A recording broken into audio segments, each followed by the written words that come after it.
Retro toys and comics we adore.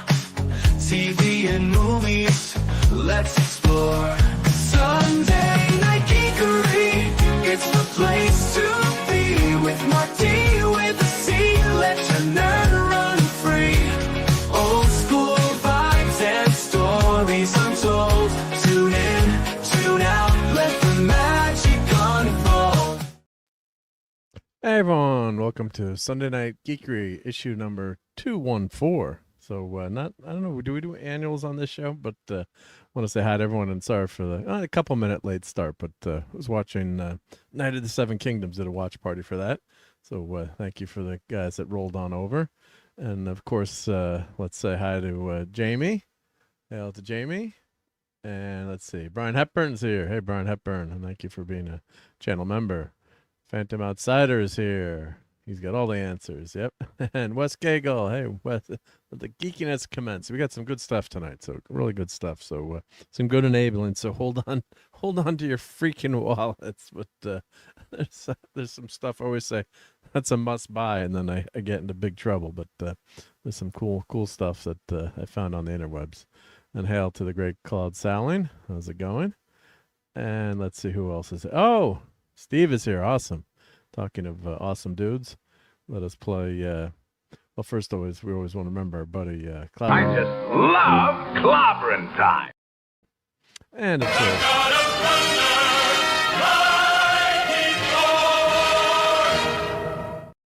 I think Steve wants us to play this then. Get those nerds! Nerds! Nerds! What? Bunch of nerds here. Yep.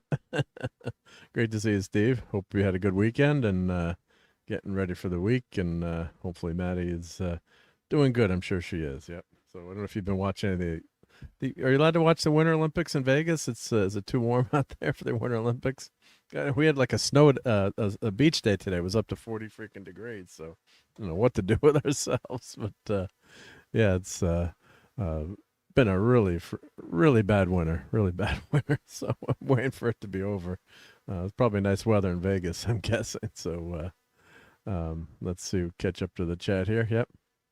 Was one of the kingdoms, that's a big word. You expect me to know a big word like a plantagenets? I don't know what the hell that word is. I'm going to have to ask the Googles. Yep. I mean, I did pretty well in the SATs, but that was a long time ago in a galaxy far, far away. I don't know what that word means. I have to look that up. But the good thing is you always want to keep learning new things, right? So I got to look that up. Yep. So let me get my stream set up here, because I always put what I do. I put the chat, pop out the chat, so I don't miss the chat. Because when you're in StreamYard, you can't see some of the stuff that's going on. So let me get that organized. Boring behind the scene stuff. And let's see. So let's see. I got PL plant.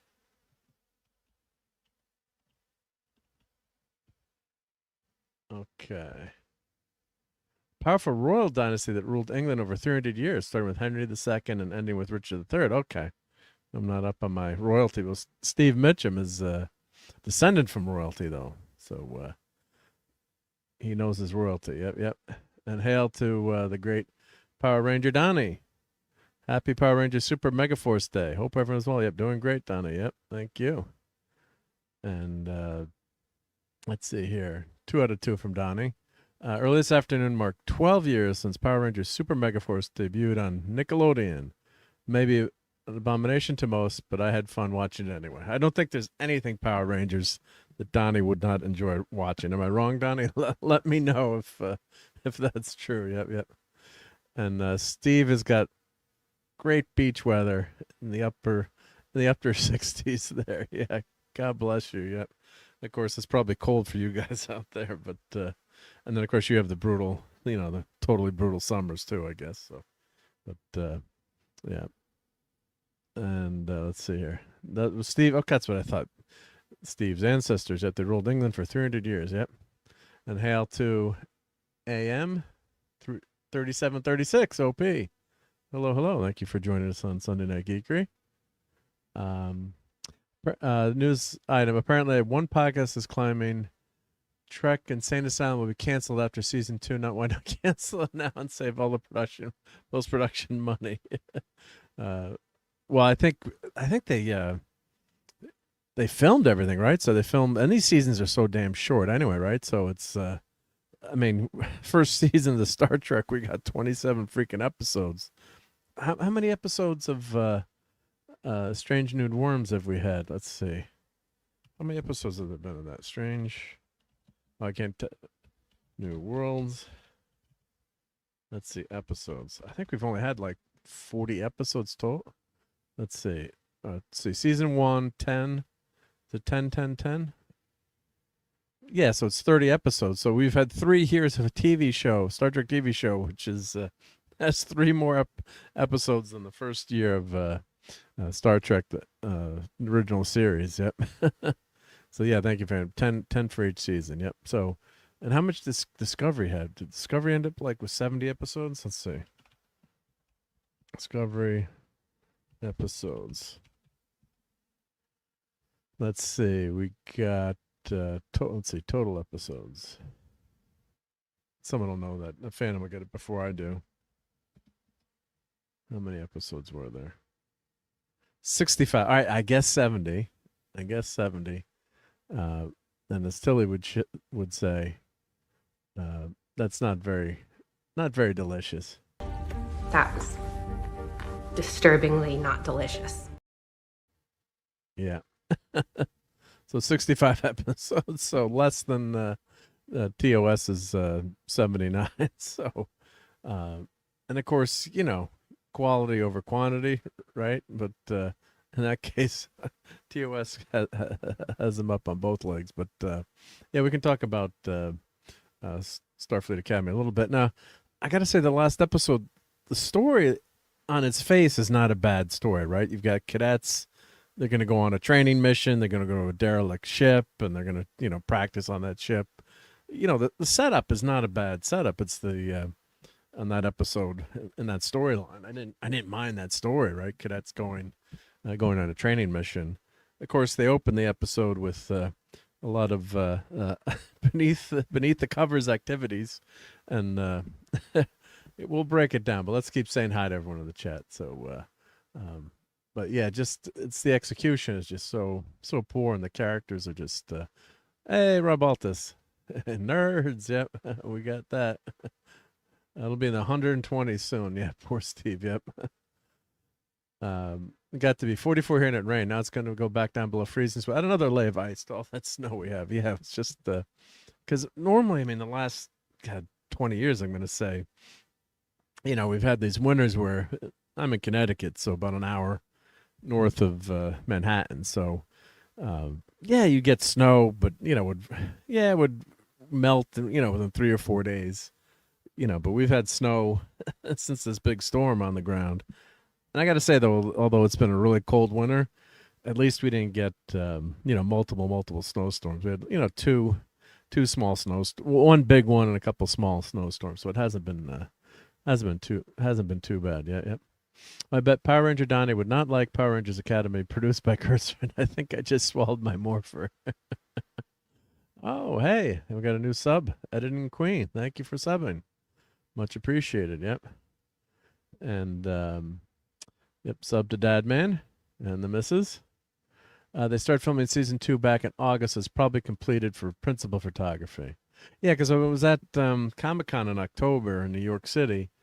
They said, you know, they gotten picked up for season 2, which, you know, I mean, it's pretty rough to get canceled after one season. And they said they were going to start filming season 2. So season 2 should be 10 hours of producers telling us how very sorry they are and they will never try to be creative again. Yep. If you want to watch an unbelievable story of intrigue, conquest, murder, and betrayal, my planogenic ancestor were fascinatingly horrible. I can speak tonight. Yep. Oh yeah, the royalty is just there's some insane stories, right? Because they could get away with whatever they wanted, right? Yep. It's crap, mega crap, and beyond Garbaggio. That's Phantom. Yep. The alleged premise is the first class of reopened Starfleet Academy. So how were the other classes in the last 5 years? This is supposed to be 100 years. Well, I'm not talking about the logistics of the show, and just if you take that episode as a premise or that storyline as a premise, yeah, that. Well, I think they said it was the War College, and the War College never stopped existing because go war. And why would they have a different? Did they ever say there was a different War College? In all my time reading about Starfleet Academy, maybe they would have training courses or War College courses, but did they ever have a separate War College? I don't recall. I've read hundreds of books on Star Trek, and I was a proud member of the fan club and getting those communicator magazines. Was it every month or every couple of months, or I got stacks of those and read everything. I never remember there being a War College, but I'm just talking about the nuts and bolts of the storyline. But I think what they're saying is the War College has been, not that I want to defend the show, but I think there was a line in there that said the War College has been going there every year. So I think the War College never shut down. But here, let's well, first of all, Night of the Seven Kingdoms. Let's talk about that first. Let's talk about some good stuff, right? And we can sour our mouth with the Star Trek, New Trek Academy. Let me pause this so I don't share a video of the episode playing on let's see, on IMDb. Let's see, do we have episode 5, In the Name of the Mother? So let's see. Oh, we do have photos from that episode. Okay, here we go. Great. All right, so let me share the screen here. And again, thank you for everyone for being here. Yep. For Geekery. You have allegedly 6 starships in the air, and not one of the other 5 headed to the super secret starbase left to cover for the ship that was coming to help. No. But of course, it's always typical, right? The Enterprise is the only ship that can help, right? They mentioned Discovery a few times in this episode, but typical Starfleet, though. Yeah, it is. But that's happened before, right? I don't want to defend the show, but that always happens. Just as idiotic and it was moronic what they did, but that always seems to happen, right? When the whales, and Save the Whales, only Kirk was around with the bird of prey, and it's the Enterprise is always the only thing that can help. But that's a writer's thing. But I hear you, Phantom. It is crazy. Yep. I doubt that Kurtzman would take over the Power Rangers multiverse, though. SFA show is still a mixed bag for me. So Donnie, this is a mixed bag for Donnie. Okay, yep.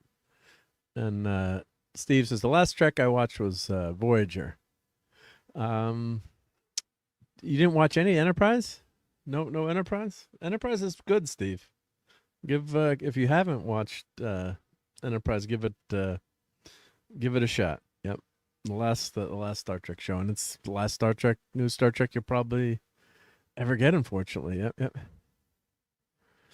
I heard that in Clobby's voice. I know that after Not Trek Academy, he'd come up with a new word that goes beyond Garbaggio already. Yeah, he has a way of coming. He had a way of, God bless him, of coming up with the words. I don't know. I do that. I try to do that too, but it was never as good as him. But yeah, what would he have called? Strange Nude Worms was his. I should clip that. I know, God bless him, he wouldn't mind looking down on us. I clip him calling it Strange Nude Worms, or what would have called Starfleet Academy. But put your best Clobby guesses in the chat where you think he would have called this show. But yeah, I'm sure he wouldn't have been too kind to it. Yeah. There's a school ship and 5 more in the light year where the cadets, when they sent over, would be a 7th ship. One of the others go to cover the. You're right, Phantom. You're 100 bazillion% right. But that has been a Star Trek trope, like where there's only one ship, or there's only one ship that can help, and but no, it was totally idiotic that you would guard a base, or the base would be well enough defended just on its own. I mean, Deep Space Nine, it's a Cardassian vessel or station, but when everything was powered up and it had its defenses going, it's massive. I mean, you think of the the Enterprise D docking there just on one of those rings. It's a speck compared to that. So the firepower on that station, and of course we did get to see that in Dominion War is quite immense. I mean, it's a huge, it's not like the little, space station K7 from TOS where it's a tiny station. Yep, yep. Straggled nude worms. Yep, yep. And Steve did watch the first 3 or 4 episodes of Enterprise. I heard it got better later. It does get better. The characters grow on you. And there's some clunkers. I mean, there's definitely some clunkers. But what I did like about it was how underpowered the ship was, too. So you've got the Enterprise, nothing is easy, right? So, not like Discovery, when they go 1,000 years in the future and they've got this incredible tech. RobAltis says, Enterprise wasn't initially interesting to me, but upon rewatching, I liked it much more. Yeah, and I did like it much more streaming, especially that 3rd season, which really gets the Xindi War, which really gets a lot of, not love, we'll say, kindly, by a lot of people. It does work a lot better when you stream it together because you don't have to wait because it is a linear story that they're telling in that Xindi arc there. So and it plays a lot better when you watch it as short, miniseries or mini movies. Yep. My guess is Star Trek. Yes. Yeah. And hail to Daniel Barry, sports highlights. Yeah, lots of sports highlights this weekend, Daniel. Yep, we've got Olympics going on, and my son was actually lucky enough to get to go to Milan, and he went to go. He got to go to the Olympics. And has he sent Dad any pictures yet? Let's see. Let's see here. Oh, he didn't send me any pictures. No pictures. Yep. Oh, it's telling me my phone battery is low because I was doing pictures and video all day. Let me put my phone battery on. Oh, I'm very low. Captain, I need more power. Yep. More power. Let me put that on charge there. There we go. That's on charge. Yep. So, my wife just got home she went to see Wuthering Heights, which is the big movie the week or the weekend. So we're gonna see how she went with all their girlfriends. So gonna see what she thought of it. There are quite a lot of hunky men in that show, that movie from watching the trailer. So hopefully the ladies had a fun time there. Yep. In this one, there were 7 ships in the air, says Phantom, but they needed a 7th. So, yet no one went. Maybe one of the other ships here could go cover the station like they would in a military organization. Well, they didn't graduate from the war college. They're running a war college, but they didn't graduate. So, yep. And Donnie says, as a fan of all generations of Star Trek, including the current era, I must confess, overall, Season 3 of Strange New Worlds was a missed opportunity for me despite some aspects I endure.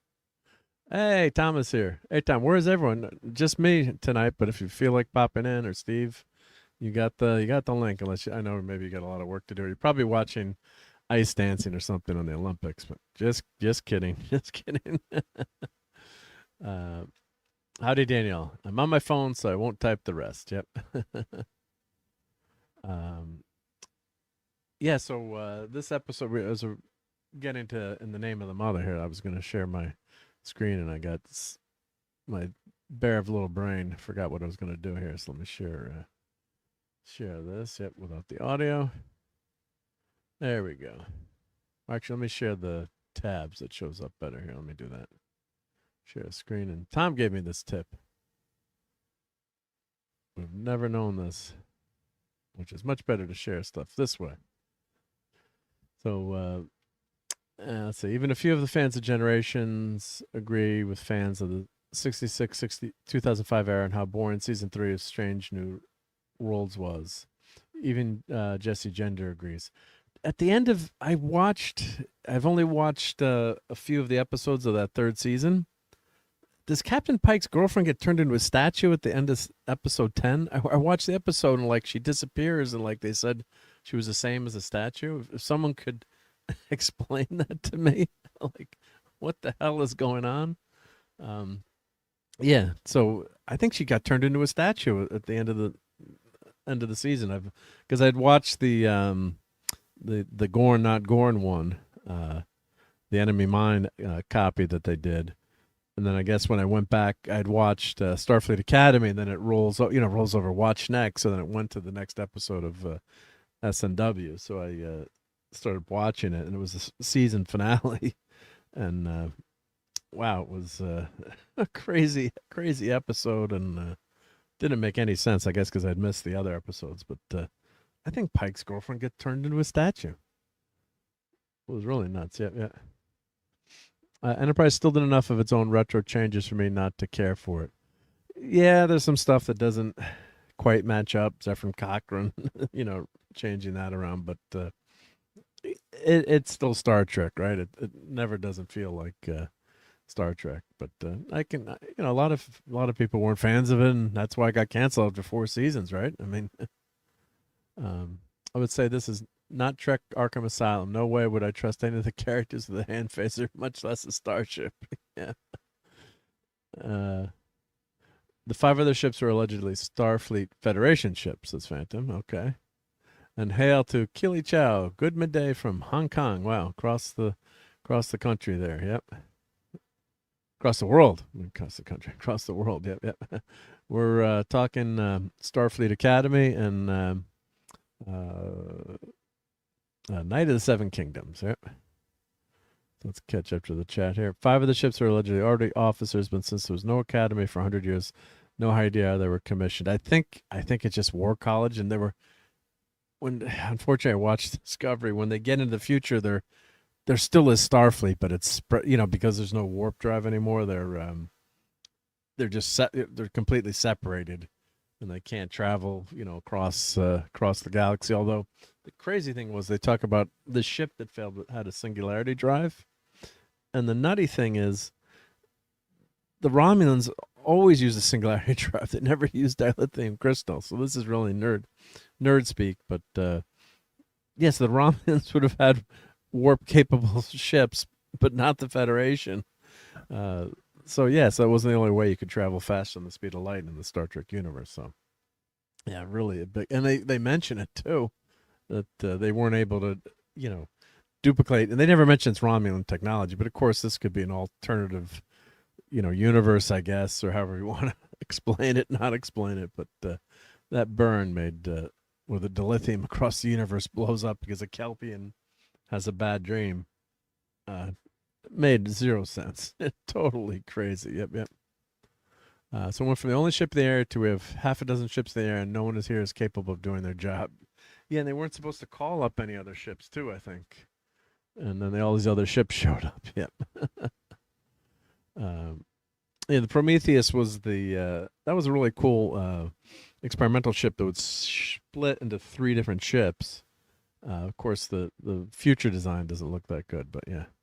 Starfleet Luring Center. Yep. Compared to this Garbaggio, Spock's Brain was written by Shakespeare-level writers, as well as the Children Shall Lead, or Children's. Yeah, I think Children Shall Lead is worse than Spock's Brain. See, Spock's Brain is watchable on a amusing level, right? And you get McCoy going nuts there too. Yeah, the kind of singularity drive that the Romulans had during the time of Kirk 1,000 years before. Yeah. And Donnie says, yeah, Discovery is a missed opportunity for me as well, mostly. Yeah, you just didn't get to like the characters. Yeah. I don't want to watch a superhero abomination. I'd watch Batwoman. That show broke as. It almost broke me too. Yep. Man, that was a tragic show. Tragic. Yep. And speaking of things that broke someone, the recent War of the Worlds movie broke me overall. I didn't see that. I heard that was a really terrible movie too. Yep. And hail to Daniel Barry on the vertical side. Great to see you, Daniel, again. Yep. None of those are orders of magnitude better than this. Yep. So let's go to the good stuff, right? So we've got episode 5 of Game of Thrones, Night of the Seven Kingdoms, and Dunk's mettle is put to the test in the brutal trial of 7. Years later, Dunk finds himself drawn to the promise of a new future. So, yeah, what they do to, because the combat is relatively short in this episode, right? So as a framing device, as soon as Dunk, minor spoiler, all right, I'll have to do minor spoilers, but as soon as Dunk gets clunked on the head, we'll say, he gets looks like he gets knocked out. There's a big fight. This is very minor. So they go into flashback. So basically, you see the story of how Dunk became a squire, I should say, and that story and that background, rounding out his character, and it was good, although it was kind of predictable. There's some in the episode in the flashback. I'm like, she's gonna be dead. Like she's not gonna make it out of this episode. So this is Bamber Todd and Chloe Leia playing the younger versions, or that's the younger version of Dunk, and this is a character you've never met before. And that's always keep this up. Yeah. So it just drops you right in this flashback, and things aren't going well. They're barely scraping by. I guess his mother's been maybe killed. He's not sure where his mother is. He's waiting in this village or city for his mother. They've got almost no money between them, and they get into trouble pretty quickly. Yep. So I don't know if these guys are knights. I don't know if they're knights or they've obviously got some status. Yep. So yes, there's quite a bit of this episode is a flashback, I have to say. So it's but it's not about at first I'm like, oh come on, give us the fight. Let us take us back to the fight. But it's a nice flashback. It's a nice flashback to round out Dunk's character. Yeah, so it show where he met his knight, basically. I guess for better lack of a better term, right? Yeah. So it's Peter Claffey. I'm not sure if I'm saying his name right. He's Sir Duncan the Tall. Yep, Dunk. Yep. What's the name of his? Arlen of Pennytree. That's Danny Webb. That's he becomes his squire. So this is the story of how he becomes his squire. And I'm looking at the IMDb page for the cast. It looks so different on the show. Thanks to the makeup. Yep, or hair. Hair like Peter Claffey. He's got long hair, and he doesn't look anything like Dunk. This kid does look like a young Dunk. That's very very good casting there. Yep. So you don't know what their relationship is. I guess they're friends. I don't want to give spoilers away, but they're obviously trying to survive together, but they're not related in any way. Yep. So this is where what happens. Something happens, and he's following. Arlen of Pennytree. So somehow a path gets crossed with Arlen, and he's following him just like Egg was following him, right? So Egg wants to be a squire, and Dunk basically tells him to take a dunk and leave him alone, and but he still follows him right to the next village, and Dunk does the same thing with Arlen of Pennytree, which was kind of nice. I'm sure that was planned out by the writers too, to kind of show the cycle or the circle there, where it's two people doing the same same character arc. Yep. So there's Arlen of Pennytree, and I wish they would tell you who the characters' names were in this, but that's Danny Webb, who is Arlen of Pennytree. So let's see here. Donnie says Alex Kurtzman's Secret Hideout didn't co-produce Star Trek Scouts. Yep. I've only seen clips as Phantom. They're so dumb as I'm going to sit through it. Come on.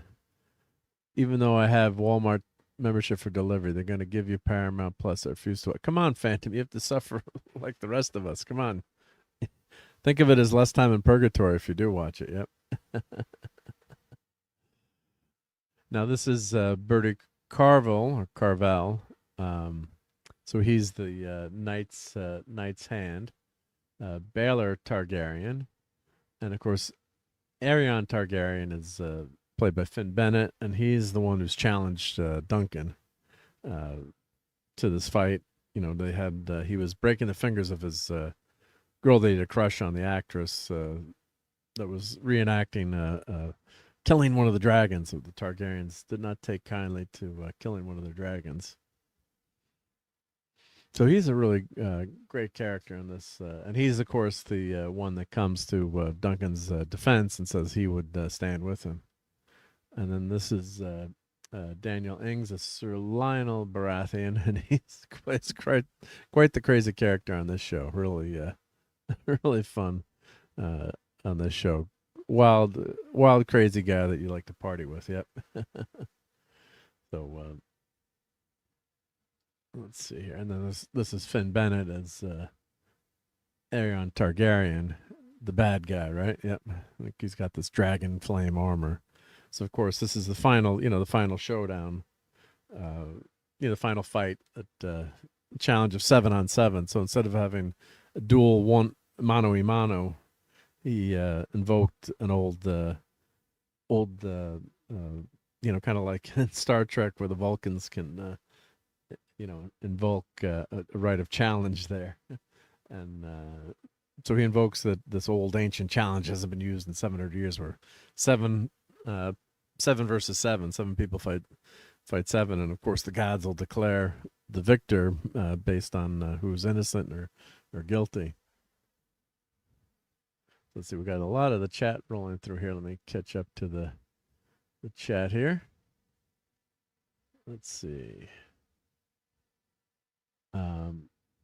I went scrolled back too far. Yep. And then Phantom says, oh, I put that one up. Yep. You have a cadet that thinks she swallowed her comm badge. There's a red alert, and she's yelling, "Red alert, red alert." This week a dead guy floated in space, and they escort her off the bridge. Yeah. Well, she had to go for counseling. Yeah. So she probably will make a great captain someday. I mean, because what she's doing is kind of outside her comfort zone, kind of like trying to eat macaroni and cheese. Sorry, I ordered mac and cheese on purpose. I'm trying new things because my comfort zone has become uncomfortable.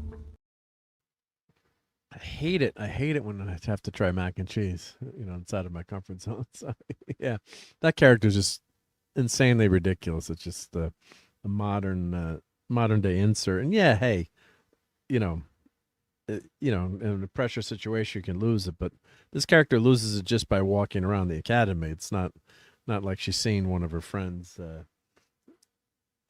die or be killed, right next to her. Yeah, just she's a mess just to begin with. So, yeah, ridiculous. I don't know what the character's name is, but ridiculous. Yeah. I feel the same way about Alien Earth, but I do thank Overlord DVD for his recommendation. Alien Earth is good and bad to that. Overall, I just didn't like the storyline. Yep. Oh, Steve, you haven't seen that clip before? Let me play it again for you. Yep. Here we go. Yep. Where did it go? Did I erase it? No. Sorry, I ordered mac and cheese on purpose. I'm trying new things because my comfort zone has become uncomfortable.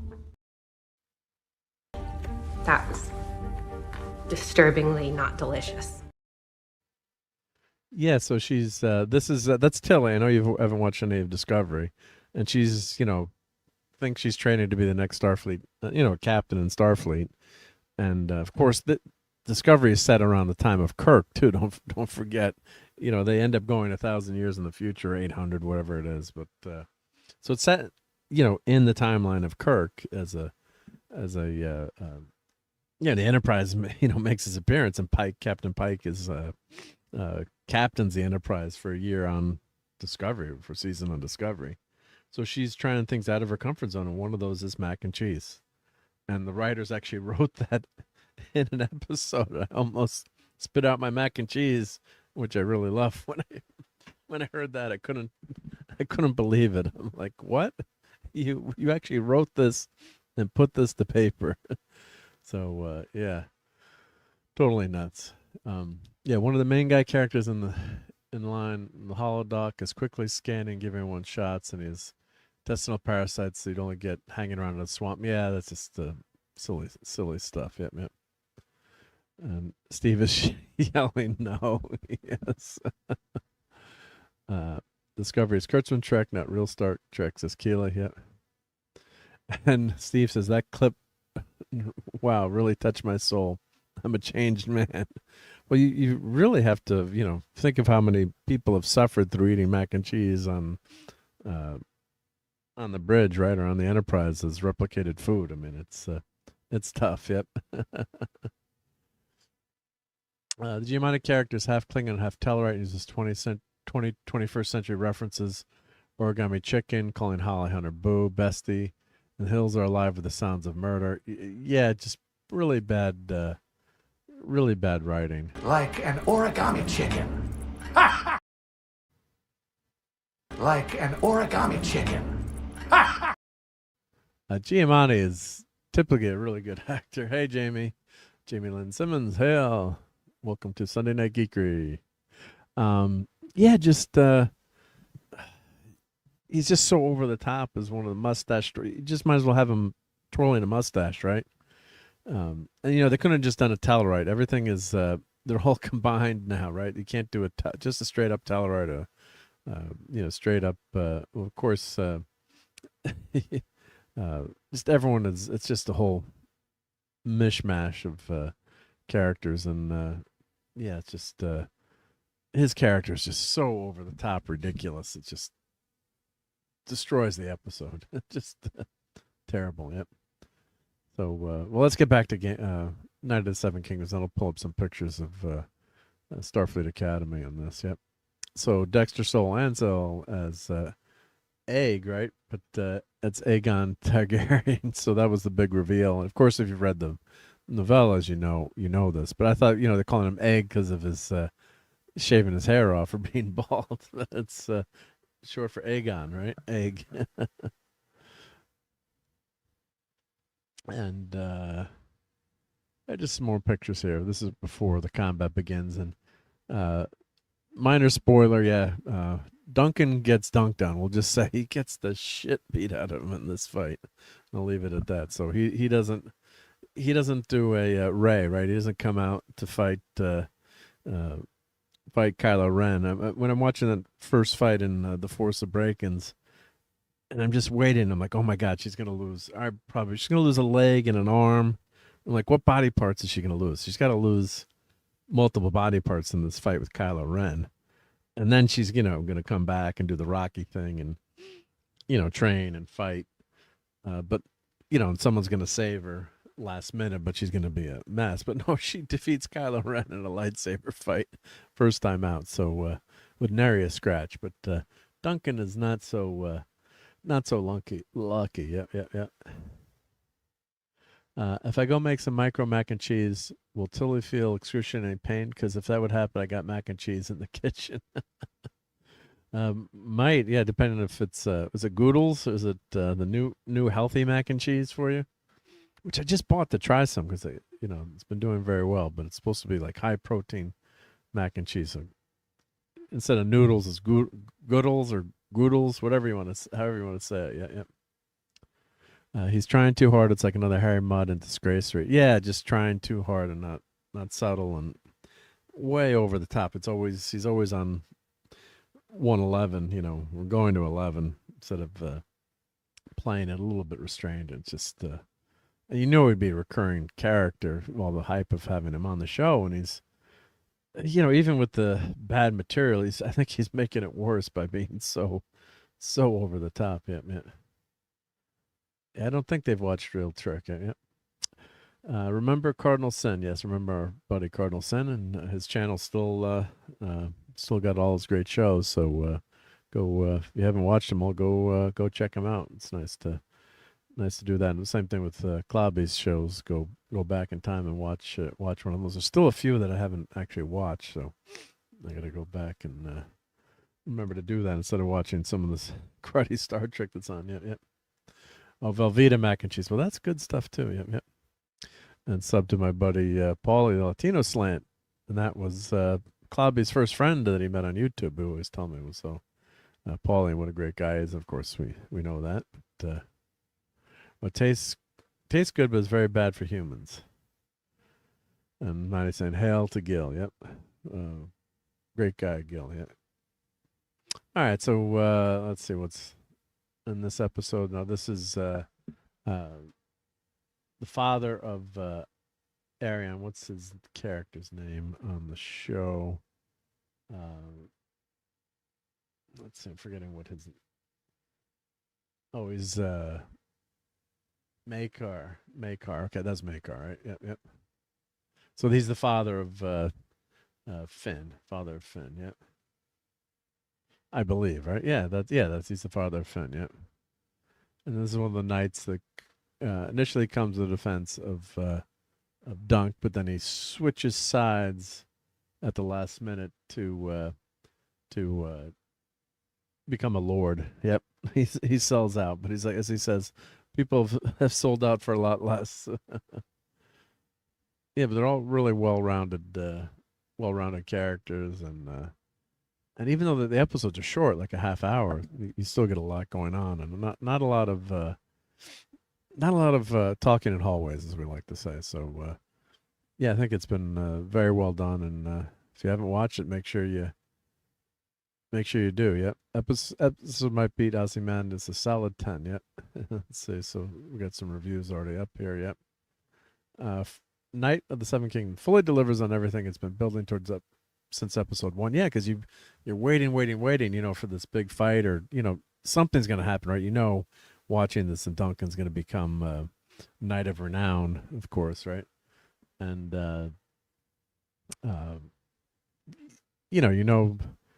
something's gonna happen big, right? And then you're waiting for it, and a couple of times you're like, come on, let's get to it. But every episode is well done. Yep. The tension, the character arts, the stakes, it all finally comes together here, and it feels earned in every step of the way. And that's what good writing does, right? It makes you, you're waiting for that outcome, and yeah, the hero's going to win, but what's the journey like? And then once he gets into a fight, it can't be an easy fight too, right? What impressed me most is the control. This episode doesn't rely on cheap shock or empty spectacle. It takes its time, lets moments land, and trusts the audience to feel the weight of what's happening. You can tell the writers knew exactly what this episode needed to be. Good review by, what was this person? Did I give you a name? CZ-02. Yeah, I'd like to know where the other reviewers watch episode was not out yet. Are they all bots or I think people, reviewers do get episodes early too. Certain people do get episodes before, so they can get the reviews out. Yep. These so-called BB fans giving this a 1 out of 10 are such an embarrassment. This episode hasn't been released yet. Do something valuable with your time. Okay, yep. Game of Thrones back, 10 out of 10. Episode feels so Westeros. It's the best way, grounded, tense. I can agree. Yeah, very grounded. Like, it wasn't flashy, and the combat is done. A lot of it is first person with you as Duncan, and it's not flashy, and it's you're seeing some of the shots through his visor. I mean, you can only imagine how bad, how poor your vision is in something like that, a suit of armor, right? Your vision is very, very limited, and he doesn't have the best armor either, Duncan. He's not wealthy, so he's I guess he sells one of the horses, and the guy gives him a better shield to use, and but he's basically loaning him the armor, and yeah, he gets wailed on, but it's very gritty and down to earth. The point of view is mostly from Duncan, or on the level of the fighters. Only a few times do they show you from the audience view, show that from the people in the stands watching the fight. The politics and the fights hum in the background, but the real hook is the true knight. The tone is also exactly what I wanted, grounded and occasionally grim, but not joyless. There's wit, there's warmth, and that's the unmistakable Westeros flavor. This is charming, which means it will probably hurt later.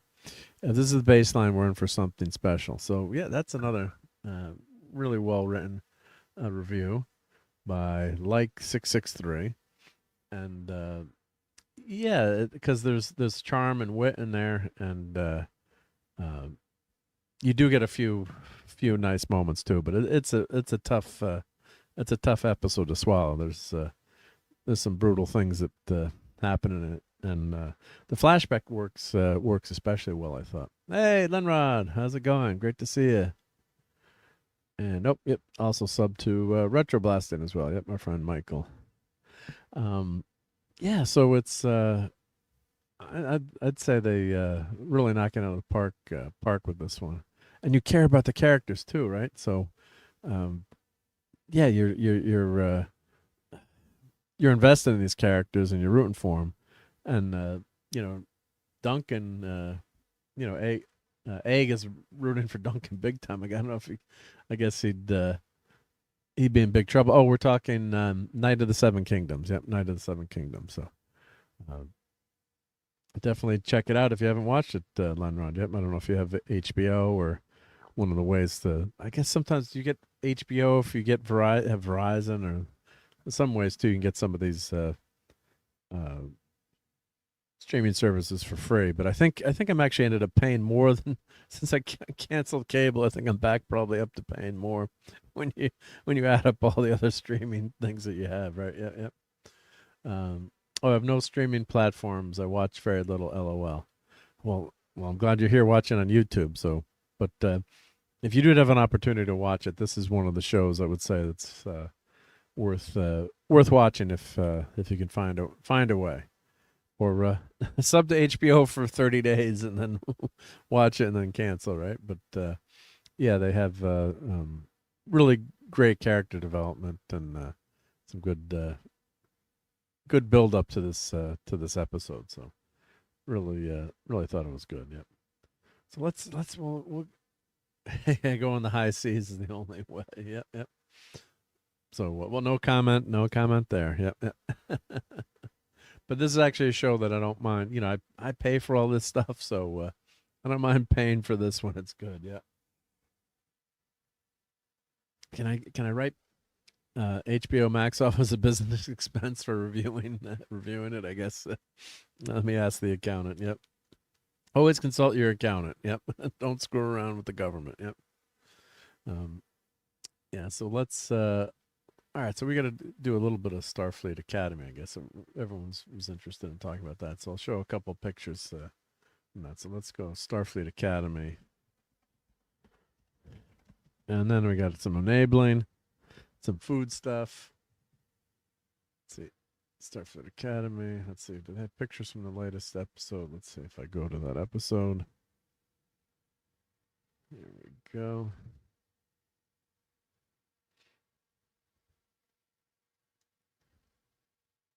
So this is some sort of new show that's actually good.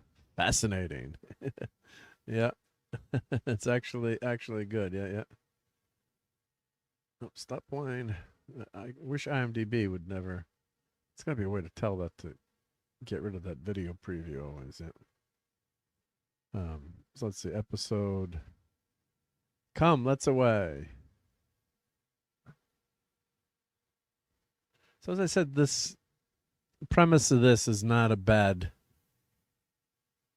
premise, not a bad story to start with. Yeah. Cadets face a deadly new threat during their first training mission aboard a derelict vessel, forcing them to fight for their lives as Nahala turns to an unlikely ally for assistance. So Nahala is the captain. AK, can't pronounce her name in the show. Yeah. So let's go to pictures from the episode. Let's see.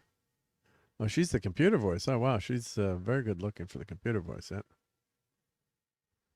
Let's see. Do we have photos? Oh, there's no photos. Yep. See, Night of the Seven Kingdoms already had photos, but no one really. No one put photos up. I'll search for photos then. Yep. Well, no, actually, it's a Tellarite. It's a Tellarite half Klingon, so definitely not from a dude. Yep. Or a dude, from a dude, I guess. Yeah. Haven't hated new Trek, but at times it's not hit. But at times it has not hit the spot we fans of Deep Space Nine and Voyager and TNG wanted, and that can cause a lot of division. Episodes could have been a movie. It's as good as anything JJ ever made. Starfleet Honor. Episode could bring the entire fandom back together. Exists every that didn't watch or like Discovery, go watch episode 6 of Starfleet Academy first and want to go back to the other ones as a prequel. And it works too. The episode stands out on its own beautifully. I cannot wait to see more. Okay, so that person really loved it. All right, well, I disagree, but the storyline premise, yeah, it's a simple setup. Yeah, let's send the cadets out on their first mission. Hey, look, Wrath of Khan, right? They're on a training mission, and then the shit gets real, right? Right away, and they're not supposed to go into combat or do anything, and that's when Scotty's nephew was killed, and he brings him up to the bridge. Yep. I show up, and of course, new trick, bane of my existence. Hell, everyone. Yes, that's what happens. Yep, that's what happens. Right. Captain, I see no reason to stand here and be insulted. Your agonizer, please. The women!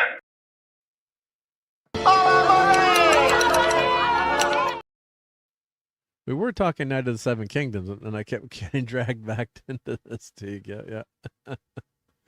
But I gotta find some photos of the episode, and their away uniforms look so stupid. God, they're just horrible, like laser tag-esque uniforms. They just look so dumb. Let me see if I can find any pictures of this. Yeah, see, they've got like these football suit outfits on that are, like it's like you're wearing your shoulder pads as an outie, and yeah, just not a good look. Yeah, not a good. And they light up like they've got these LED lights with the. I just really does not look good to me. I guess it's kind of a riff on maybe the guard's outfit in Star Trek 3, but yeah, just very too plasticky and doesn't look good. And of course, we've got the big confrontation here between the two villains, and between the villain and the Captain Ake, and yeah, they're good actors, but just the material is weak, and it's just too over the top. And then she tries to change, like she's got the upper hand, and it all goes to hell. Yep. Wait, is that Michael Jackson as a Klingon? No, yep.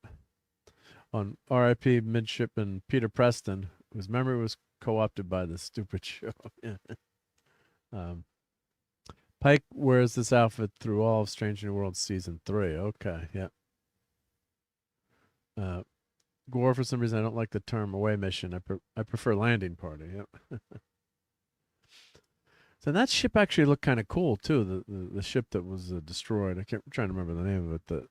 Didn't actually look terrible. Like, why don't you have, maybe because it was 100 years old, but like, why don't we have some better ships like this? And of course, the character of Sam is a hologram. Sam, I am a hologram. Is just a most ridiculous character. Just totally bonkers. And just, she's a hologram. How come she, can she change her appearance, and then she gets injured in this episode? But it's just, and she's a blithering idiot like most of the time. And you'd think that she would have act more like a Vulcan, or act more logical. Yep. I did not like the Captain Gaddafi and the pig vomit scenes together. USS Miyazaki. Yes, thank you. Yeah, Miyazaki. I thought the ship looked kind of cool, actually. For what you could see of it, at least it had attached nacelles. It looks semi-decent. I'm trying to pick out some of the things that were good in the episode. Now, Ismandi, she's got super, I guess she's like Charles Xavier on this show, probably, right? She's got amazing powers.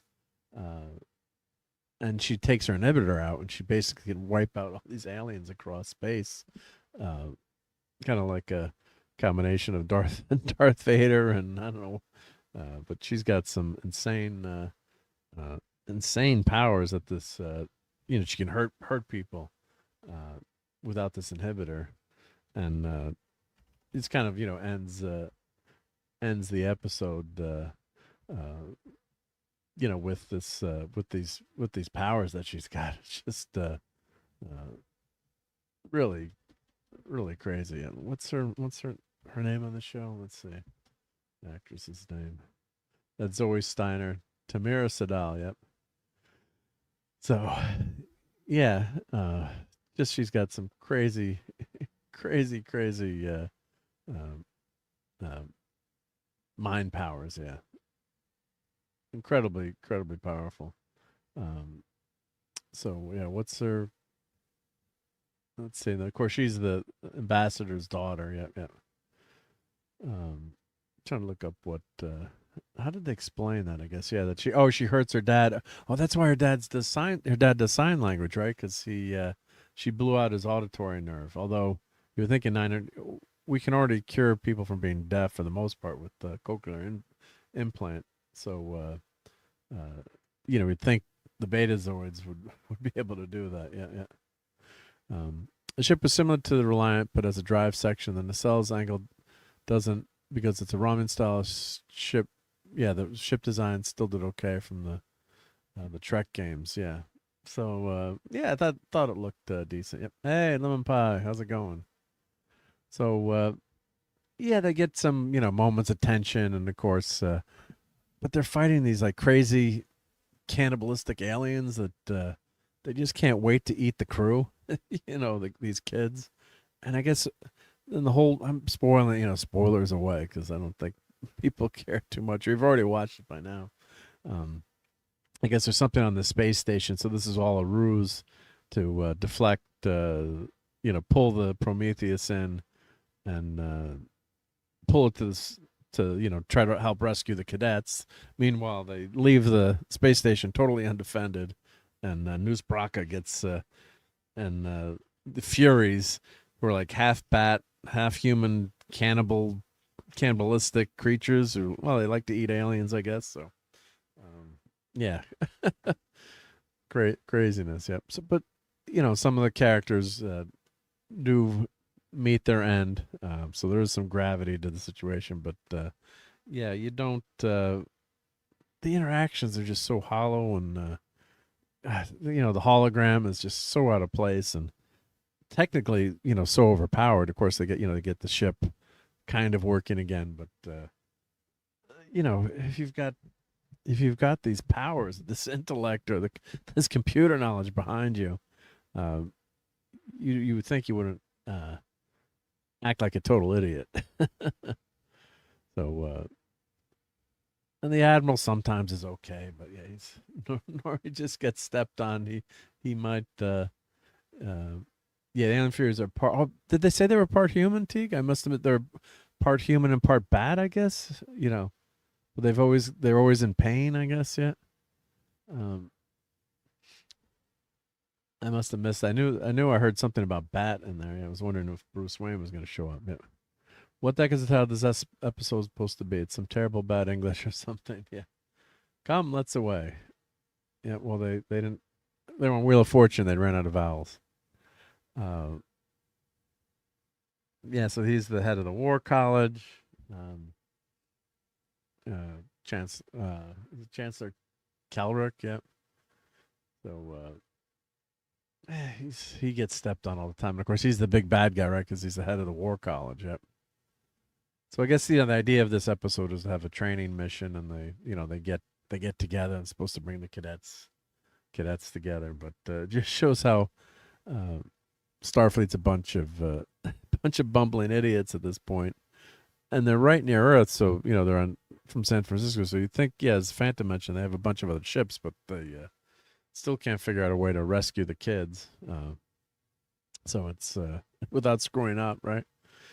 And of course, the one thing I really hate is how evil the Federation is made out to be. Noose Braka, and they're all talking about how Federation are colonizers, and like, what happened to Gene Roddenberry's vision? Yes, Federation maybe could do some things that you would not agree with or have unintended consequences, but they're not going to be a force of evil. I mean, it's just ridiculous. So, and the characters are all over the top, and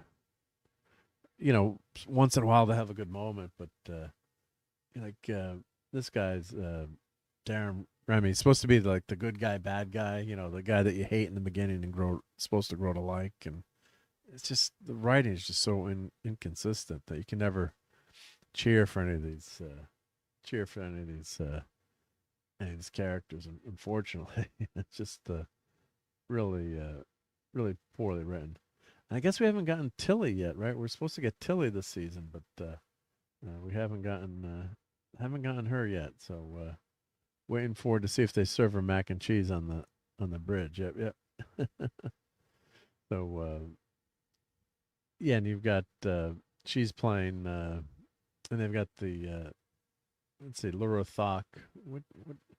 So she's half It's half Klingon, so it's and and of course a character where you've never had any female characters before, a Jem'Hadar. So you've also, not only that, you've got a half Jem'Hadar, half Klingon character. It's just I guess they're saying, yeah, maybe they would have figured out how to reproduce, but I didn't think Jem'Hadar had those parts, right? Yeah.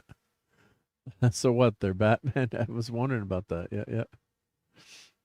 So what was the genre of this episode? We will see the Discovery people in episode 7. I'm thinking, because Tilly, someone competent has got to come in here, because they're so bad. The Discovery people will be better, right?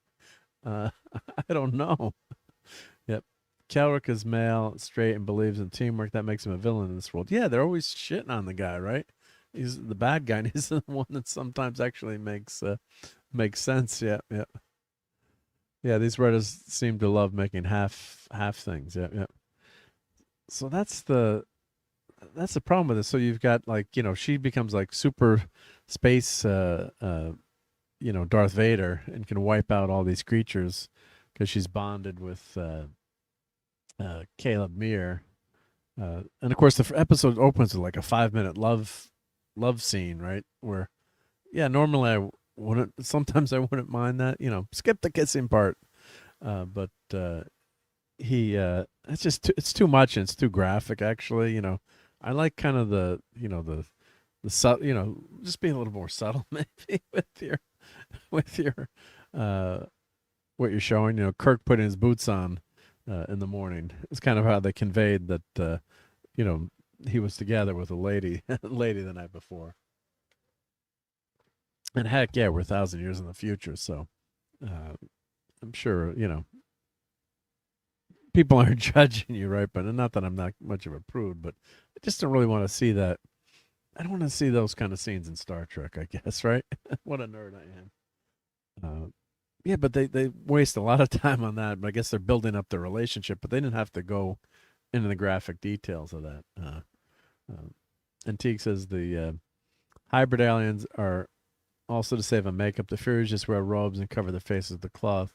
Cheapest aliens ever. Yeah, because they just show that one. Great point. Yeah, they just show that one scene with one scene with the hologram, or showing, I guess, that they're half bat. I guess half bat, half human, half Batman. But yeah, so they had to just do that quick design. But yeah, the rest of the time, and they kind of like blur them all the time, and they're like the shaky cam or whatever. So it's yeah, you never get a good look at them. Which, yeah, on the face of it, is not a bad way to save money if you got a tight budget. But if they're well written aliens, you can kind of escape with that. But they're just so 2-dimensional. There's nothing interesting about them, any way, shape, or form. So that's what was tough. Or maybe you get a reveal in the end. At least show the characters and makeup. Yeah, they look like they were from City Alpha 5. All covered up. Which is, you're right, not a bad way to save money, but let's see if I get a picture of the Furies, Starfleet Academy. They show, I keep calling them the Furries. Furies. Let's see, Starfleet Academy. Let's see, not the Furries, the Furies. Come on, Google. Let's see, we get the Furies. That's Let's go to memory. Let's go to memory alpha. Let's share this tab. Yep. So this is basically what you get. You get this blurry blob here, and yeah, they glitch in and out, and they're motion blurred at all times and speak Zindi insectosaur. Oh, they do speak Zindi? Well, that's an interesting time. But yeah, they don't look like much. Yeah, and they're not interesting either. Yeah, so they're human alien hybrid humanoids. I think you got an extra word in there. I think physically they were characterized by pale mottled skin, sunken black eyes, and protruding jaws, and exhibit a peculiar optical effect that after images left after images they move. Their spoken language consisted of growls and clicks. In the 32nd centuries, they're infamous for being vicious marauders and cannibals who often killed their hostages even after their demands were met. According to Starfleet intelligence, the Furies had skirmished with the Venari Royale in Sector 119 until they were driven away by Noose Bracca using some type of specialized weapon, some sonic weapon. Yeah, they could also, Venom was in big trouble if you got the sonic weapon near him. Yep. They just keep they're rehashing the episode. Yep.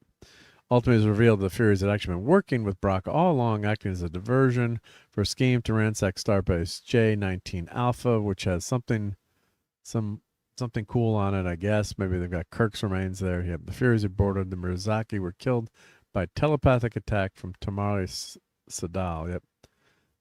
Episode Come Let's Away. They've got some pictures there. Warning: this article might contain spoilers. Yep. So, yeah, just a huge miss. Again, not surprising that they did this, but is there a glimmer of hope there? I don't know. I don't think so.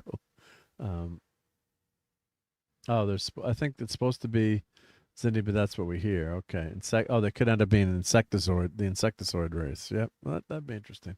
What I want to know is how the aquatics, how did they actually make spaceships how do they have electronics in underwater? I want to know how the aquatics were able to evolve and become so intelligent and build spaceships. That I never understood either, right? Like, how were your electronics going to work in the water, right? Yep. Admiral Vance had no context on the Furies, a dangerous enemy in their training area. This is like allowing a German camp in Jersey during World War II and deciding not to think of it. Yeah, because you would, or if you're going to, why don't you just pull the ship back? They have something called the tractor beam, right? You could tow the ship back to a safe area of space. And they mentioned at the beginning of the episode, like, sections of space where, everything was safe until the burn, and now there are areas that are dangerous for the Federation to be. And, or if you're going to do something like, you'd have like 20 ships, around the training area. So no one's going to mess with you, but no, they don't do that yet. Yep. Oh, Steve Van Winkle is going to hit the hay. Have a good night, people. Yep. Great to see you, Steve. And, thank you for stopping by, and say hi to Maddie. And of course, if Steve is on his way out, we'll play his theme song.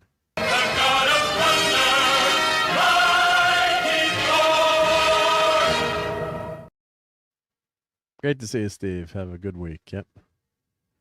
Let's catch up soon. Yep.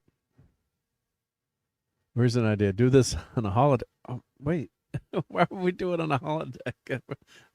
That takes too much energy, right? I mean, we don't have enough 3D credits to do it on a holodeck, right? Not allowed to do that. Yep. Oh my God, that was too intelligent. Yep. So yeah, it's just been a bummer that these characters are so poor. Why are they showing Scotty with Starfleet Academy here? What are they doing? Come Let's Away brings Starfleet Academy back to a more classically Star Trek place.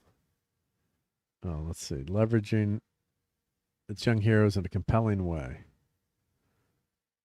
Let's see. This is Gizmodo article. Let's Yes, we can allow cookies. I could use a cookie right now. Here, let's share this tab instead. Yep. Everyone needs a harsh lesson. Is that why they're showing Scotty there with Billy Preston? Yep.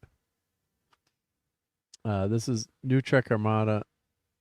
Vance is too afraid to deploy, and then it gets destroyed by a space station with valuable tech 1 light year away. Yeah.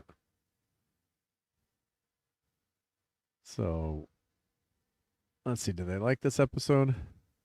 A few episodes ago on Starfleet Academy, Chancellor Aki argued that the new generation of cadets didn't need reminding they'd grown up in a challenging moment for the galaxy, instead needed to learn to find the light every once in a while. This week, however, the cadets are firmly reminded that the world outside their classroom is a dangerous place. And so is Chancellor Aki. Spoilers warning.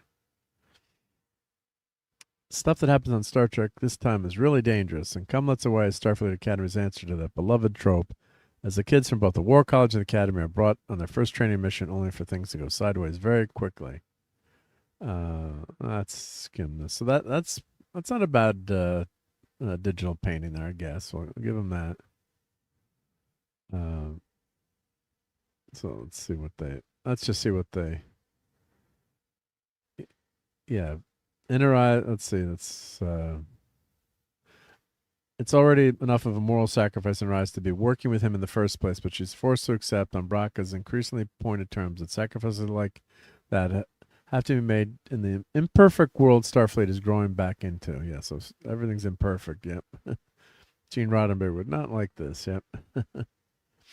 Yes, the kids are having a really murd time aboard the Mizaki, and so the kids are off it when Tamara decides she needs to use her psionic Betazoid's abilities to their full power to try and communicate with Caleb, and eventually violently pop the heads off all the Furies before they can kill all the cadets.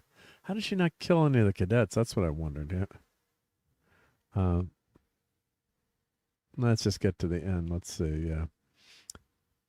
It's the kind of jolt SFA's first season has been missing, but it's a necessary one to prove the show is capable of nailing both Starfleet's loftier ideals and the darker shadows those ideals are often defended in.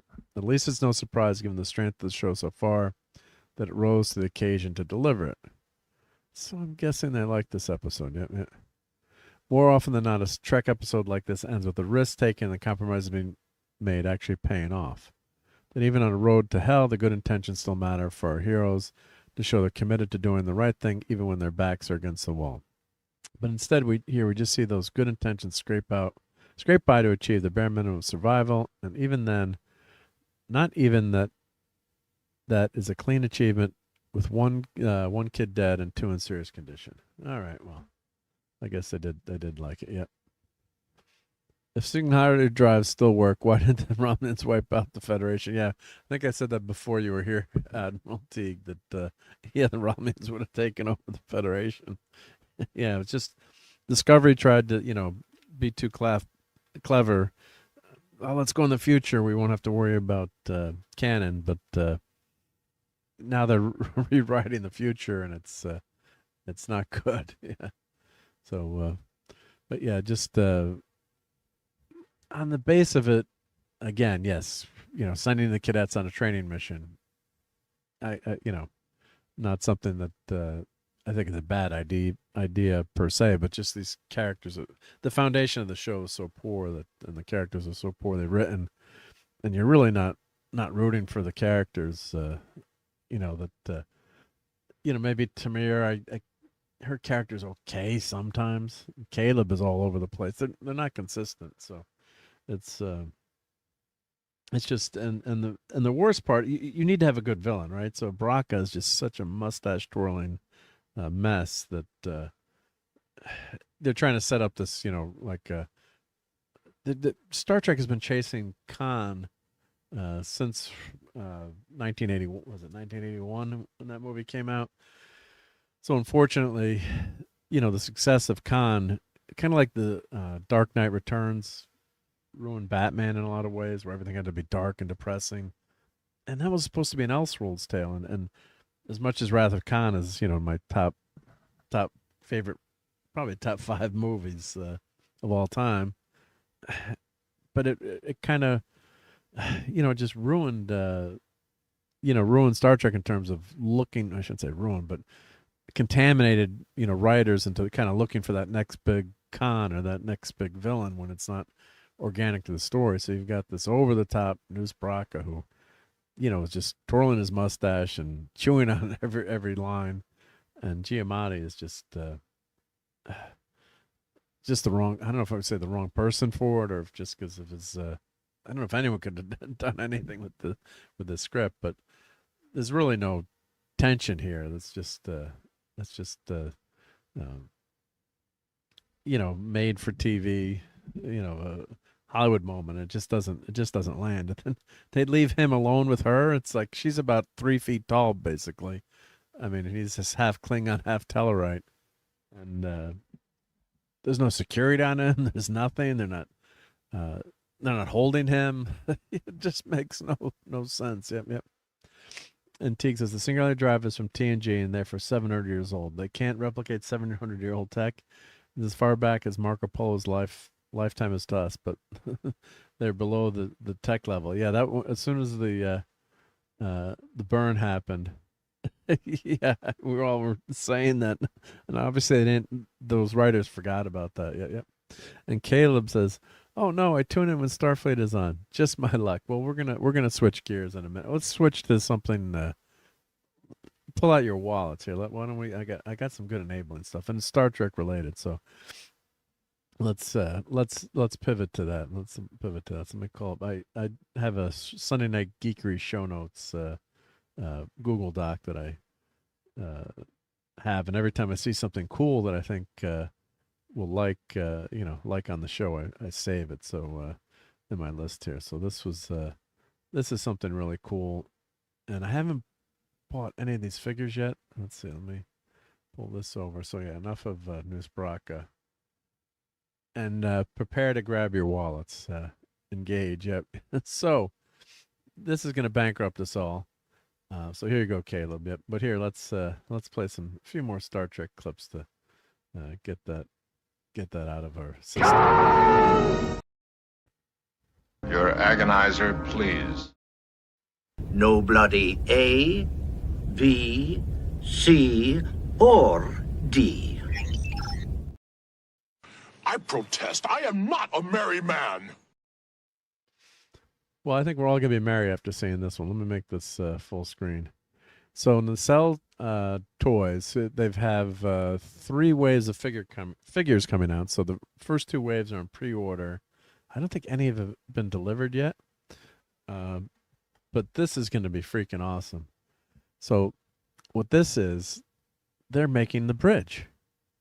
So I have the model kits of the bridge, and as a kid I made the bridge. Oh, Courtney's here. Awesome. Hey, Courtney. Hey, did I just hear the bridge? Did I hear that word? Yes, the bridge. Yeah. I tuned in right in time. You're going to buy this, I'm sure. This is going to be on your Christmas list. As soon as I watch Star Trek, right? Yeah, well, Nick Waz is going to be buying this. Yep. So, yeah. So how you been? What's up? What's new? I don't know. I'm glad glad you were still going. When I tuned in earlier, you were doing the live watching thing, so I didn't realize that that you guys were going on. And hello to everyone in the chat. Yeah, it's great to have you. I didn't realize it was just you.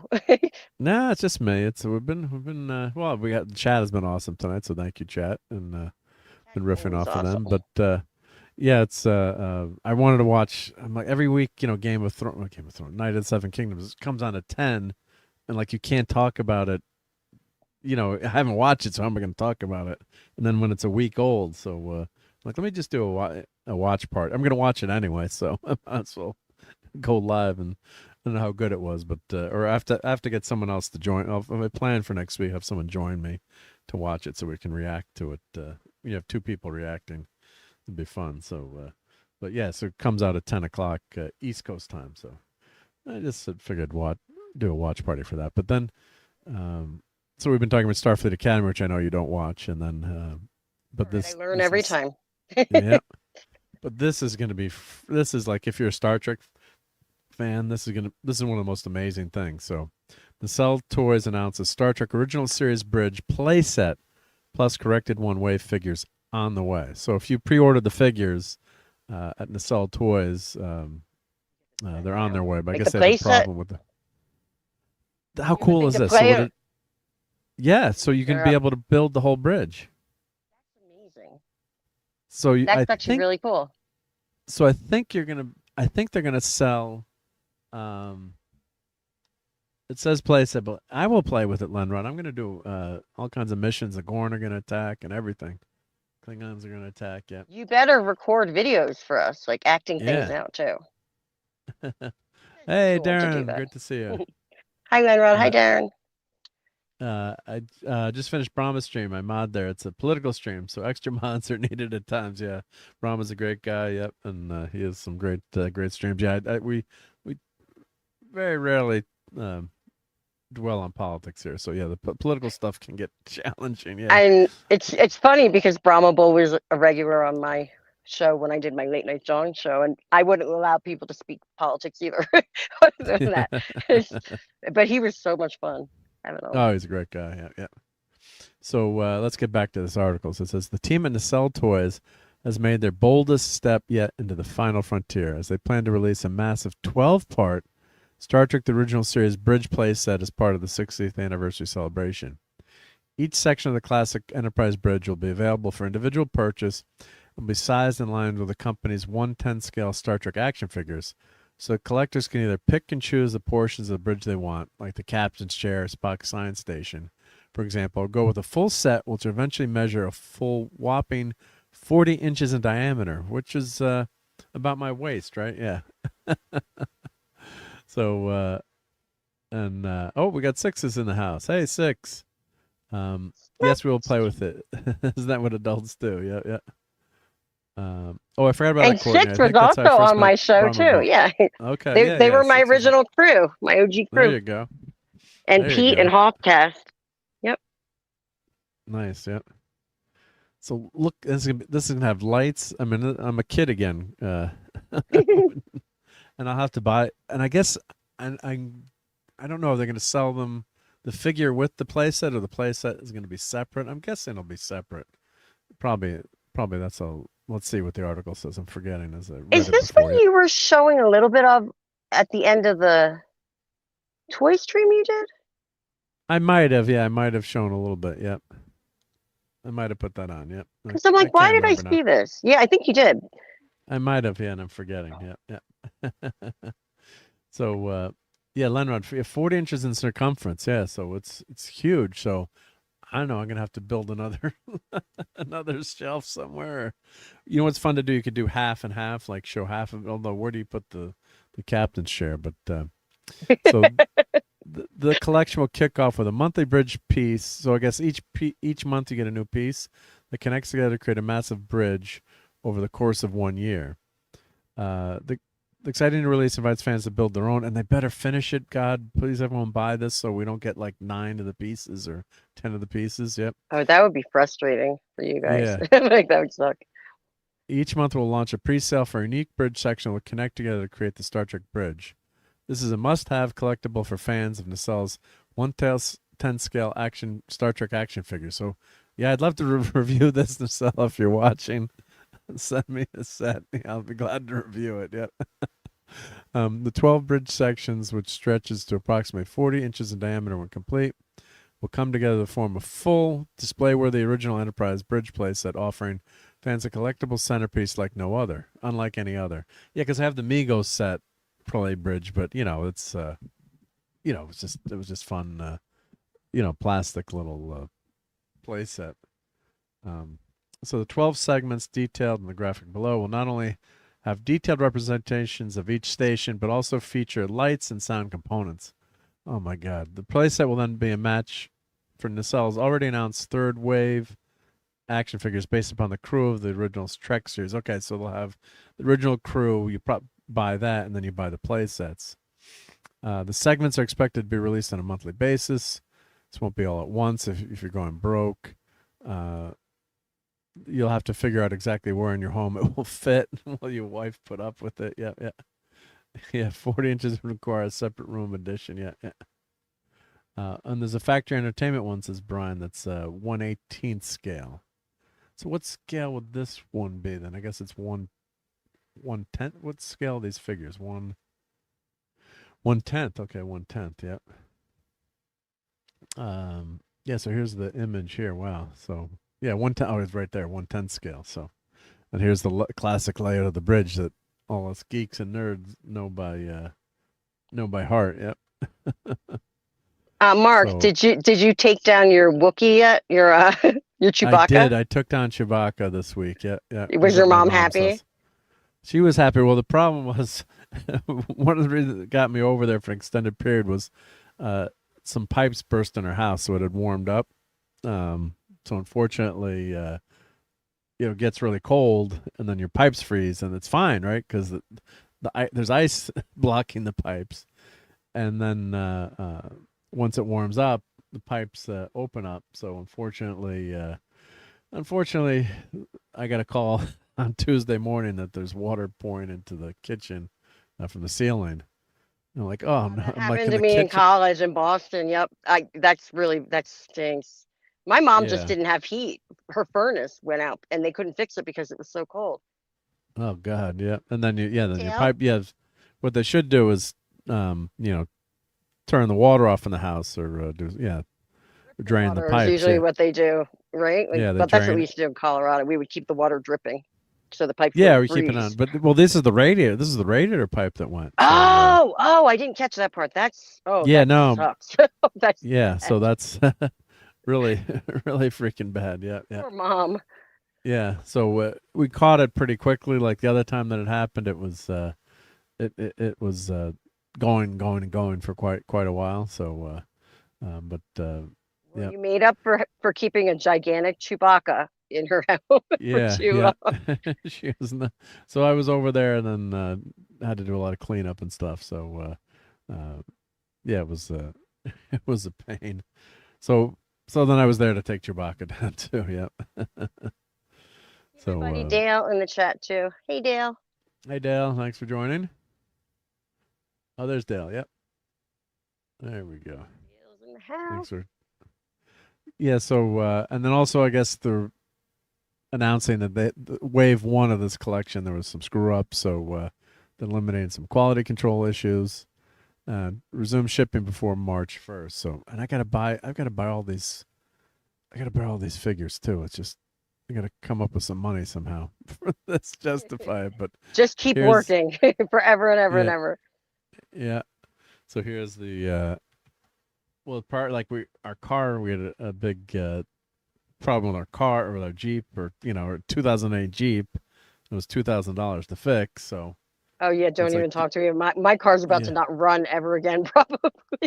But right, so it's like, yeah, God. Cars. It's tough. Jeez. Yeah. You bent my Wookiee, Ralph. That's what I was giggling at before, because I said because I called Chewbacca, you're the Wookiee. My Wookiee, yeah. I guess the view screen is going to be. I don't think they're going to go all out and put an LCD in it, but they could, right? Put a little mini They LCD in there. should, for all you guys. You'd be stoked. Yeah. I mean, screens are pretty cheap now too, so they could do maybe a basic screen that could change, cycle through some images, I think, or make that one a little bit more expensive. Yeah. By the way, hey, dude, bro, on Rumble, thank you for joining us on the Rumble side. Yeah, keep the water flowing, and that usually the radiator pipes aren't going to go, but that was that night when it was like 60-mile-an-hour wind, and my mom is like kind of near the water, so it's coming off the water, and then there's no trees blocking. It's like brutal there. It's always like really windy gets there. so cold in New England. Oh my gosh. Yeah. I mean, Boston is colder than Colorado. It feels colder, I should say. Yeah. Than Colorado. And Colorado can be like -40 up in the mountains. It still feels colder in Boston. And the wind is just horrible. Yeah. Or Chicago too. Yep. Yeah. So so here's wave 3. So of course we're getting Kirk, Spock, McCoy, Uhura, Sulu, Chekhov, Scotty, Chapel, Rand. Is that the first Rand figure? We might have had Amigo Rand. We've had Nurse Chapel before in Playmates. Did we get a Rand in the old Playmates line? I can't remember. And a surprise 2-pack. I wonder who. I bet you those, like, we'll get Kyle maybe. We'll get one of the red shirts. Maybe Dr. Magumba, I can't pronounce his name. The doctor. I'm laughing. I'm You're laughing. laughing. No, you I did this at butchered the it. toy stream, and I thought you said we were joking because I said I Tupac. can't pronounce his. You said Tupac, Yeah. and I said Tupac. Tupac. Yeah. Yeah. Yeah. That's awesome. And yeah, My you couldn't employer- pronounce that other guy's name either. I last can't pronounce time. anything on stream. Oh, just forget it. Just forget it. Yeah. Yeah. Oh, dude, bro, that's you. Rumble is Darren. Okay, that's Darren. That's Darren. Okay, dude. Darren, you're dude, bro? I didn't know that either. Yeah, on Rumble. Yep, yep. I'm a I like bear the of a little name. brain. Yep, yep. And Caleb says, my employer had their pipes freeze and burst. They decided to turn off the heat over Christmas break to save money. That's what happened to me Oh in my college. I didn't Oh turn it my off, but the God. people above us left their window open in Boston and went home for spring break. And we came home and there was a waterfall coming through like the light in our bedroom, like the overhead light. Oh my God. And my dumbass decides to go start unplugging things, and I'm standing in a foot of water. Needless to Oh my say, God. yes, you can guess what happened. And then You I got proceeded to zapped? get yelled at. Yeah, I got zapped, and then my boyfriend in college he was like, "Get out of here! What are you doing?" I'm like, "I don't know. I'm trying to save our electronics." Like, I'm so dumb. Yeah. Ouch. Ouch. Yeah. Yeah. Painful. stupid. Yeah. It wasn't a bad zap, but I definitely got zapped. And then he just looked at me like, "Get out of here!" Get out of here. Yeah. Yeah. So, yeah, I wonder who the 2-pack is going to be. Yep, for that. So this is, wave 4. We got wave 4 too. Cisco, Sava, Crusher, Data, David Marcus, Jean-Luc Pihard, John Harriman. Yeah, we'll be ready on Tuesday. Tom Paris, Chekhov, and finally a Hoshi Sato figure that's not in the spacesuit. So Teague, you've got to get that figure. Yep, yep. And thank you for this message, Darren. Yep, hit that like button, share the video out, and please sub. Yep, always make sure to sub. Yep, thank you.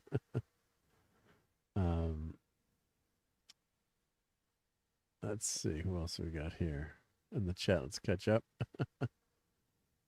Yeah, Hoshi finally. Yeah, because we got. Oh, and hail to the real head case. Yeah, because the only Hoshi we got was in with her spacesuit. Yeah. So Deep Space Nine season 6 look. Head case. Oh, Beverly Crusher, some Sub Rosa. That's right. Yeah, when I read this, yep. They're making fun of Sub Rosa in this. Yep, yeah. That's just hysterical. Yep. The Captain Proton outfit for Paris. Yep. Oh, Hoshi Sato. Oh, from In a Mirror Darkly. Oh, wowzer. So that's going to be the that great getup. Yeah. Empress Hoshi. Oh, wowzers. Ooh. She's quite the looker in that one. Yep, yep. Oh, and this was so Beverly Crusher. Gates McFadden was talking about the Sub Rosa episode. Yeah. So and there's wave 2 there. We got Janeway. We got Nog. I really do want to buy all these. Yep, yep. Oh, and Ensign Nog will come with a removable leg. Yeah, because Nog loses his leg. That's right. Yeah, yeah. That's kind of Awesome. cool. That's cool. Yeah, yeah. And that was a really good episode. Yeah, the Year of Hell. They should have done more of that in Voyager. Yep. A Nog with removable leg. Yep. Deep Space Nine. And let's see. Uhura. Of course, this is the wave 3 now. Uhura. Oh, that's how it's spelled. I could not figure out what that word is that you kept saying. Uhura? Uhura? Uhura. Yep. Uhura. Okay. Yeah, yeah. And we've got Tuvix. That's a must buy. Yep. That controversial episode. Oh man. I like the Generations horse. Kirk on the horse. Yep. We're getting the horse? I guess we're getting the horse. Hey, Headcase. He said, thank you for the super chat. Said, hi guys, I learn a new channel every day. Well, much appreciated. And let's play some whenever anyone gives a super chat here, of course, play some cool stuff. So here, how about we played this one a little bit. Inconceivable. Inconceivable. Inconceivable. Inconceivable. Inconceivable. You keep using the word. I don't think it means what you think it means. Let's do a couple of TOS clips here too. Let's see. Now that just messed. Whenever you switch brands, it messes you up. And here we go. Let's see. We don't have a tractor beam. You left space dock without a tractor beam. It won't be installed until Tuesday. Scotty, give me that power. You've got it, Captain. Just enough to move us. I can do better. You cooperate with us, and maybe we'll cut you in for a piece of the action. Get a life, will you, people? Crying out loud. It's just a TV show. I remember watching that episode when that aired live in the 80s. I was dying over it. How old was he when he started that show? Because he's what, 90? Well, you were saying 90? Yeah, well, he would have been 7 or late. How old was? Let me mute myself. Talking to I'm going to trigger it if I. I didn't want to. Let's see. 35 years old in 1966. I didn't want to say my trigger word on air. Yep. So he comes with a horse and everything, Generations, and we get Valaris, and she comes with quite a stacked Genesis device. If I'm looking at her sculpts there. Wowzers! Yep. I don't know if you can see the screen, Courtney, but I can see it. Yep. Yeah. No, check out her Genesis devices there. Oh yes. You can tune in very well with that. But do you know what the Genesis device is? I don't know. I'm just assuming it's for cleavage. But well, yes, but it's the Genesis device was that's the in Wrath of Khan. That's what Khan is trying to get. The Genesis device can create life out of nothing, or in its new Matrix, so you could wipe out a whole planet. So it can create and destroy at the same time. Real life. Yeah, so it's the first time you're getting that in Star Trek. As an action figure, these really cool accessories. So she's in Star Trek 3. Let's see. You don't see much like that. Is kind of. They're giving the nerds what they want. Yeah. God, it's awesome. Yeah. Let's see. Oh, and let's more nacelle stuff here. Let's show this, and then the other Trek news is the Galileo 7. So let's see what they've got going here. Let's share this tab instead. Yeah, 35. Yep. 35 season 2. Yep. And Hail to Donnie says, I wrapped up redoing my mock-up cover of John Williams, wide receiver from Sunday Night Football. Well, thank you for still watching, though. Yep. Valkyris says, Mark's 47. Hail. Impulse Power. Yeah. And I'm not sure what this means. Blood Raven, skin change to become Makor. Anyone agree with me? We're talking about Starfleet Academy? I'm not sure the reference there. I apologize. Yep. Those Genesis devices have big round parts, says Mark's 47. Yep. And Teague says something funny, too. Yeah, catching up to the chat here. Yep. Sage Genesis device. Yep. Second Genesis device. It can create a lot of things. Yeah. And Donnie says, I created my parody of the Perry Como tune Seattle in honor of my 2-time Super Bowl champion Seahawks. I'll release it on my DeviantArt page. Well, you go ahead and do that. Yep. Let us know. Yep. Or you can, is Donnie a mod here? Let's see. Let me make Donnie a mod. You can put your link in, Donnie, here. My link's still wrong. Streambox. Yeah. Streambox still. Let's make Donnie a mod here. Yeah. Donnie, you have the power. Use it wisely. Yep. Feel free to put your link in there. Yep. They can create planets. Yeah, you could create you can take a barren husk of rock and create it, life there. But also, if there was life, that's a famous quote from Dr. McCoy. If life is there, then what happens to the existing life? Let's see. I think I have that quote here. Let's go with my Wrath of Khan quotes here. Let's see. Do I have Dr. McCoy there? Anything else is a waste of material. Genesis, what's that? Don't insult my intelligence, Kirk. Lock faces, I'm telling you. Get back your command. Had a wee bout, sir, but Dr. McCoy pulled me through. He tasks me. He tasks me, and I shall have him. We're talking about universal Armageddon. This is damn peculiar. They knew exactly where to hit us. You're my superior officer. You are also my friend. Time's up. Hepburn. Here it comes. Well, I don't have the full McCoy quote, but that's when he's talking about Universal Armageddon. I gotta make sure I organize my Wrath of Khan quotes a little bit better. But I was going to say that was a pretty impressive plethora of quotes right there. yeah, I probably at one point have the whole movie there. Yeah. Yeah, my God, what if this should be used where life already exists? Yeah, McCoy. Yep. So McCoy is the conscience of Kirk. Yep. Yeah. It would destroy such life in favor of its new matrix. Yes, it would. Yep. So let's see. Star Trek action figure paint masters, holodeck, TOS bridge playset, more. Toy Fair 2026. Yeah. So I was looking at that. You can buy the whole set of these figures.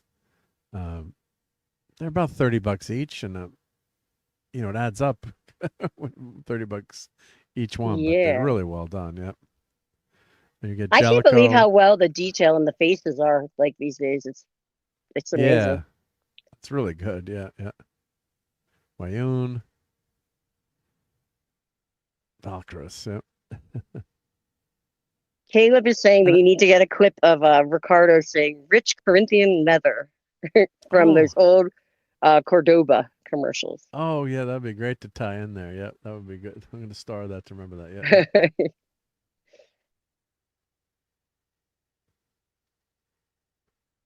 And hi to Head Cases. Is anyone else excited for what we can do now with C-Dance?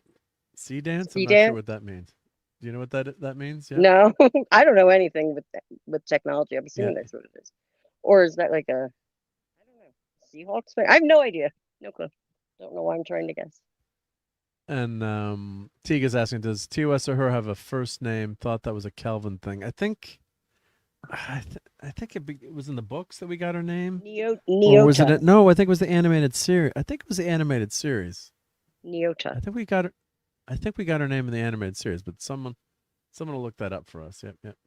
Isn't it Neoto or something? Neota. Neota or her. I think we got it in the animated series, and then maybe we got it in one of the was it Generations where we first heard her name, or Star Trek 6. I'm trying to remember.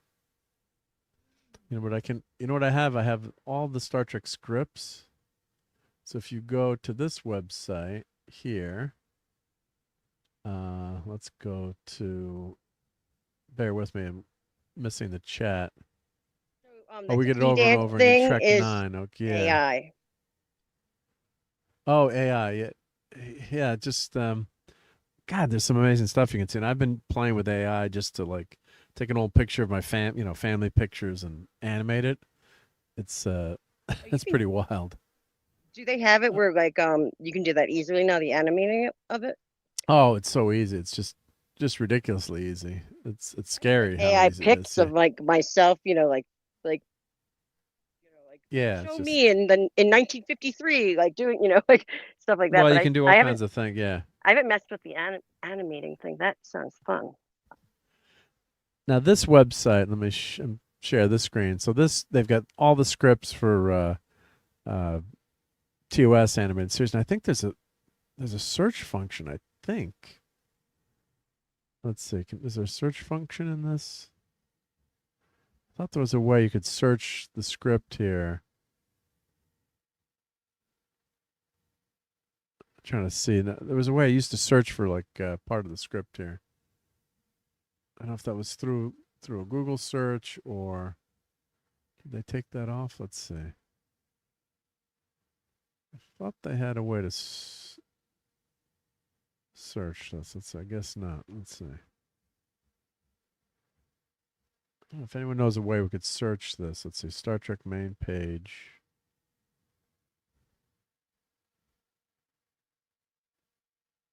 Let's see. Discovery is available during subscription services. back to home page. Do we here? Oh, here Can we you- go. This is where you can search. I was gonna say. Yeah, there's the search here. So if you go back to the home page, yep. So I think if we put, sorry, I'm missing the chat here as I'm searching here. Yep. If we put Nyota in here, this is where I was getting a lot of my clips too. Like you'd search and you'd find the clip. Yep. So Star Trek Beyond, Star Trek 2009, Star Trek Into Darkness. So those are the only. Six. I was just gonna tell that to him. Six read my mind. Control F, the find function. And I know nothing about computers. That's what I was gonna say, but that's like old school probably. Yeah. If it's in TS, I accept it. Well, I think I'm wrong because I don't think did I say her name wrong? Or spell her name wrong? Yeah, Nyota, right? Yep. So let's see. Let's see. Nyota is Kelvin only, is what I'm Kelvin reading. Okay, yes. Well, that's what's showing up on the screen here too. Beyond 2009 in Darkness. I could have sworn.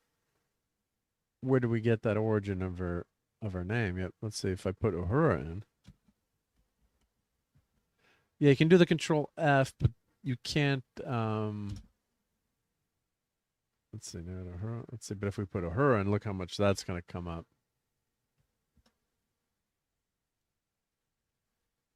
Yeah, Lorelai's signal. That's when she takes the bridge, I believe. Yep. So this will show you, every time that shows up, like the Star Trek drinking game. If you say logic, like how often does logic show up in the script? So, and you can do an advanced search, yeah. So logical and showing you all and then you can go right to the script. So Journey to Babel was the best one for that logic game. Yep. So then I can do a Control F here and do logic. Logic. So logic appears 20 times. So this was the most painful drinking game, I think, in Star Trek. Yep. So logic. I'm sick to death of your logic. As Spock's mom says. That was really bad for the drinking game. Yep. I think that's towards the end. Yeah. Amanda. Yeah. Logic. I'm sick to death of logic. Do you want to know how I feel about your logic? They're like drink. So, yeah, I could have sworn it was there, but per Grok, her full name was never spoken or shown on any screen canon material during the era of the original Prime timeline continuity. It must be from reading the books, I guess. It's not in any TV series. Thank you. You're that's like Dolly had braces. I could have, when you keep hearing it, and then your brain switches things around. Yep. It must be from the books that I read. Yeah, Prime Directive might have been one of them. Let's see. Well, let's go to Grok. Let's see. And let's check origin. This is fun stuff we get to do on Sunday Night Geekery. Let's see. A bunch of Courtney, nerds. This was on your bucket list tonight, right, Courtney? It's funny. I was just talking to my friend that was in the chat, and I was like, they talk about Star Trek, and I know nothing about it, but I play along. Yeah, and I actually know more about Star Trek probably than most people. Obviously most people that have never seen it like me. I know the difference of the bridge colors. Come on, give me something. I learned that from watching you, Mark. Thank you. Yep. I did something good with my life. Yep. And 6 says, I'm half listening, so I don't know what you're looking for. But we're looking to see the origin of our name. So let's see if this, let me zoom in a little bit on this. So Nyota, the first name of Lieutenant Uhura from Star Trek means star in Swahili. It was created by author William Rossler for his 1982 licensed tie-in book, Star Trek II Biographies. Before this, Uhura, played by Nichelle Nichols in the original series, had no official first name in the show or films. Her surname alone was used, derived from the Swahili word Uhura, meaning freedom, slightly modified for the character. Rossler proposed Nyota and got approval from both Star Trek creator Gene Roddenberry and Nichelle Nichols herself. Nichols was especially pleased when informed that it translates to star in Swahili, fitting perfectly with the character's surname, evokes something like Star Freedom, a poetic choice for a communications officer exploring the stars in a utopian future. The name appeared in various non-canon tie-in novels and materials from the 80s onward. That's probably where it's ingrained in my brain then. And Nichols even referenced it publicly, like on the game show Super Passwords in 1987. However, it wasn't officially part of on-screen Star Trek canon until 2009's Trek, when it became a running gag as Kirk tried to learn her first name, only to hear Spock use Nyota. Later series of Star Trek Strange Nude Worms fully embraced it for the younger version of the character. The full name Swahili roots highlight the show's intentional use of African-inspired elements for Uhura, emphasizing themes of freedom and aspiration. All right, so never used in the original series. Yep. Thank you, Brian. Yep. So seems to mention is non-canonical. Yeah, you would think they would have mentioned it in at least mentioned her name in Star Trek 6, the big send-off in the Undiscovered Country, but we didn't. Yeah. Star Trek 2 biographies from 1982. And 6 says Dolly did have braces. Yeah, because all my friends were in the movie theater. We all remember Dolly having braces. Do you know what we're talking about with Dolly had braces, Courtney? Or I have no idea. The James Bond movie, Dolly had braces. So Jaws, the character in the big bad in Moonraker against James Bond, and everyone could swear that the girl in the movie. Let me share this screen here. Oh, I nuked my screen share here. Let me share the tab. So famously, I remember I was streaming with Clobber Times, and I remember. I was just going to say, I remember you guys talking about this now with Clobby around. Effect, yeah. Moonraker does not have braces in any existing version of the movie. And the actor said it too. Despite this is a famous example of the Mandela effect, where many people falsely remember her wearing braces to match the villain's jaw's metal teeth. I could have sworn, like everyone swears that, like, and they glinted in the sun against her, but no, like then I grabbed my DVD. I'm like, no, she doesn't. She doesn't have braces. So yeah, just one of those things that drive you crazy. Yeah. So yeah. So just really. Oh, sorry to hear that 6 is not doing good. Well, hopefully we can cheer you up a little bit up tonight. Yeah. 6. I hope you feel better or whatever's going on. Yeah. I'm not even sure Akuro Sula was named until Star Trek 6. I'm not sure when that first appearance of that. But some of the characters had names, in the show Bible, right? Like they would have the name, but it was never used. Like they have a script or background for the writers, and they don't end up using it. Yep. Dolly Parton had braces shows, yeah. So,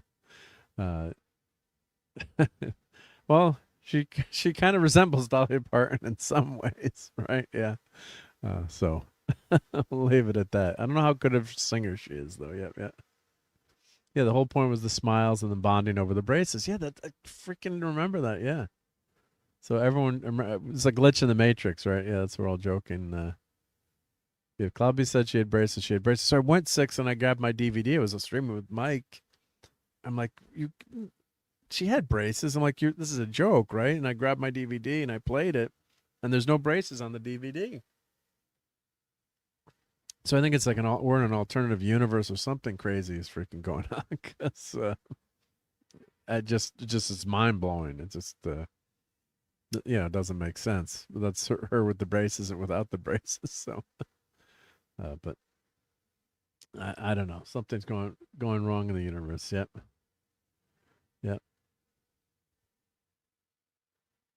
So this is good investigating. You guys are cool for that. Thank you so much. Yep. And 6 says your DVD is defective. Yeah, that's what I was like. Wait, it's inconceivable. It's like it wasn't even like a shout of a doubt. It's like, yes, Dolly always had freaking braces. In that scene with Jaws. Like there was no. And this is the scene here too, not the later scene. And maybe they're saying maybe you were confused by the shading, but I saw this in the freaking movie theater on a 40-foot screen, and I was not distracted by anything else other than her braces. Let's see. There's the person says, my explanation as to why people remember Dolly wearing braces. People are too busy already laughing to pay attention. I mean, let's see there. I remember it so clear. It's the only way the joke made sense. Yep. Don't remember it clear, and the joke does make sense because people were already laughing before she smiled. I watch a lot of recent reaction videos to Moonraker, and the moment Jaws and Di look at each other, the music from Romeo and Juliet starts playing. People are either laughing or groaning and rolling their eyes. Yep. But anyway, yeah, it's just Black Embraces proves that Solian managed to change the timeline from Enterprise. Yeah. Nero came back in time and broke Star Wars, Star Trek, and Moonraker. It makes you wonder if I'm messing with you guys. Yeah, they screwed everything up. Yeah, and Rob saw it in the theater as well. Yeah, we all went to see Moonraker. Was a freaking huge movie. Yeah. So, yeah. So, anywho, here's another a lot of Star Trek stuff tonight. So this is really cool. So my favorite episode of Star Trek probably is the Galileo 7, because it just shows Spock how he does everything by the book, but he doesn't have the Kirk's emotion or Kirk's gut, and he knows how to do everything by the book and logically, but he just can't. He's not a good commander until a good leader or captain until the end, when he sets the flare off and Scotty has that famous line. I got to clip that. I got to clip all of Galileo 7. The famous line where he did something that was human, the most human. Yeah. So if you go to the transcript for the Galileo 7 at the very end of the episode, there where one of Scotty's best lines towards the end of there, yeah, where he realizes what he's doing. Yep, the orbitals start decaying as soon as the fuel's exhausted. Say 6 minutes. Yep. So let me find the line here that he says. Yep. Let's see. Scott, a distress signal. It's like sending up a flare. Mr. Spock, that was a good gamble. Perhaps it was worth it. No one out there to see it. Orbit decaying. It may be the last action you'll ever take, Mr. Spock, says McCoy, but it was all human. Totally illogical. There was no chance. There was no chance. Yep. So foreshadowing, of course, Dumb and Dumber. So you're telling me there's a chance, right?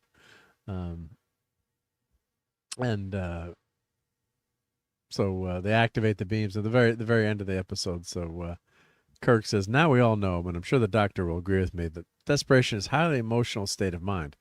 How does your well-known logic explain that? Quite simply, Captain, I examined the problem from all angles and was plainly hopeless. Logic informed me that under the circumstances, the only possible action would have to be one of desperation. Logical decision, logically arrived at. Kirk, I see. You mean you reasoned it was time for an emotional outburst. Spock, well, I wouldn't exactly put it in those terms, Captain, but those are essentially the facts. So you're not going to admit that for the first time in your life, says Kirk, you committed a purely human emotional act? No, sir. Kirk, Mr. Spock, you're a stubborn man. Yes, sir. I mean, what a great end to that episode, and that's why the original Star Trek is so great. So, like, Courtney, if you, I don't know, you haven't watched... I look forward to like almost the campiness of it, like. Yeah, it's just so good. Yeah, it's so that's good. Why I like 60 TV shows. So. Yep. And Hail to Anthem 21 says, yeah, Dolly had braces. Fruit of the Loom had a cornucopia, and J.C. Penney was J.C. Penney. That's right. Yep. Yeah, the Fruit of the Loom thing too. That was I think actually someone found a picture of it too to prove it finally.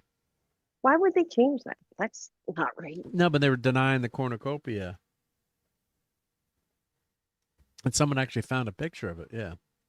So yeah, we all through conspiracies tonight. Yeah, Fruit of the Loom.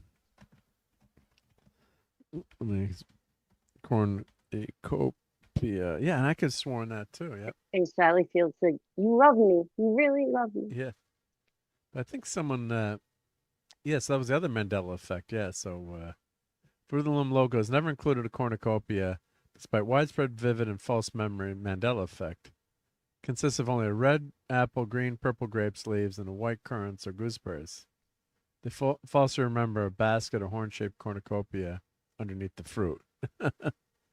So that's the other Mandela effect. But I think someone found it, right? No evidence here. Confused imagery. Yeah, so it's just a crazy world out there. It's just nuts. It's a mad world. Yeah. So let's see here. So let's get back to oh, actually we didn't finish the doing the action figures. So let's finish the action figures. Yep. Let's share this tab instead. Yep. There we go. Imagine Utrecht's Galileo 7. Spock would have returned alone. Yep. This is a big theory breakthrough. The Fruit of the Loom had a cornucopia in their logo, but now it's no longer there. Someone has said to found an old tag with it. That's what I thought I had seen. Yep. Met Lieutenant Bowman not long ago before he passed to talk to him. Oh, he's still signed for me. What a nice guy. Great. Yep. That he's in the Galileo 7 episode. Yep. The cornucopia is real. I have one, says the real head case. Yep. And give me 10 minutes. I'll show you a 70s looking picture that says J.C. Berenstein's. Yeah, the Berenstein Bears. That's the other one. Yep. Except for from reverse Mandela effect. Imagine things that happened, that really happened, didn't? Yep. Everyone has experienced the Mandela effect because they used to CERN to open a portal in the upside down, and now we're all living in a different dimension, right? Yep. 6 says, I've been on a hunt for a good conspiracy theory group to join. A coworker and I have looked for a nearby Scientology meeting or flat Earth get together. Here's my DVR. I can introduce you to some flat earthers, 6. Yeah. Monopoly Man had a monocle, says Anthem. Yeah. And here's Donnie's DeviantArt page. Everyone go check that out. Thank you, Donnie. Alleged movie called Shazam or something like that, where the comedian Sinbad played a genie. Yeah, this is some amazing stuff out there. All right, so here's the Star Trek Wave 1 figures. Oh, so Sulu here, of course, and Billy Preston. And we've got Archer and his the Mirror episode. Jellicoe. So we'd looked at those, I think, yeah. And then, of course, we're getting Star Trek Wave 2 to Paul and Valorous and Carol Marcus. So we're getting all the Genesis devices. So these, and Kirk with the horse. That's awesome. And Bem, like how awesome is to get a Bem figure? That's from Bem is from the animated series, created by David Gerald. And we're getting Geordi and Riker in their Navy uniforms. Yep. Hi, your Muslim uncle. Hey, your Muslim uncle. Great to join us. Happy Sunday night. Yep. I'm fascinated by people who believe absolute horseshit. Yeah. I mean, the Earth's not flat. We're not going to fall off the other end. My favorite thing was when the guy was trying to prove that the Earth was flat, and he proved the Earth was round. It was a YouTube video, but at least he admitted it because he was trying to shoot amazing. like a laser at a distance, and he's like, but the only way that would work is if the Earth was round. It's like, well, guess what? The Earth is round, yep. So here's Wave 2.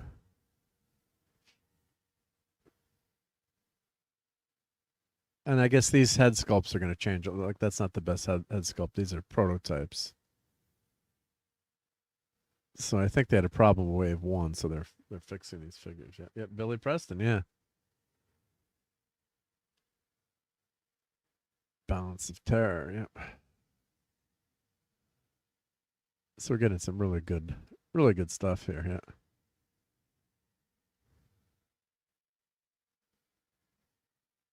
Bem. That's so cool. Yep.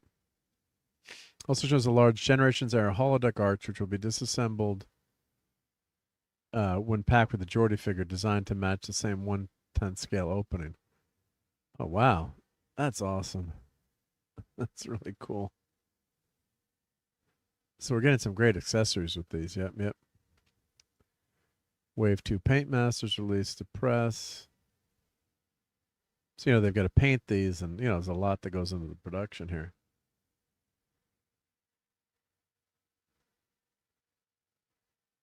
Billy Preston was with the Beatles and Let It Be. That's Peter Preston. Thank you, Brian.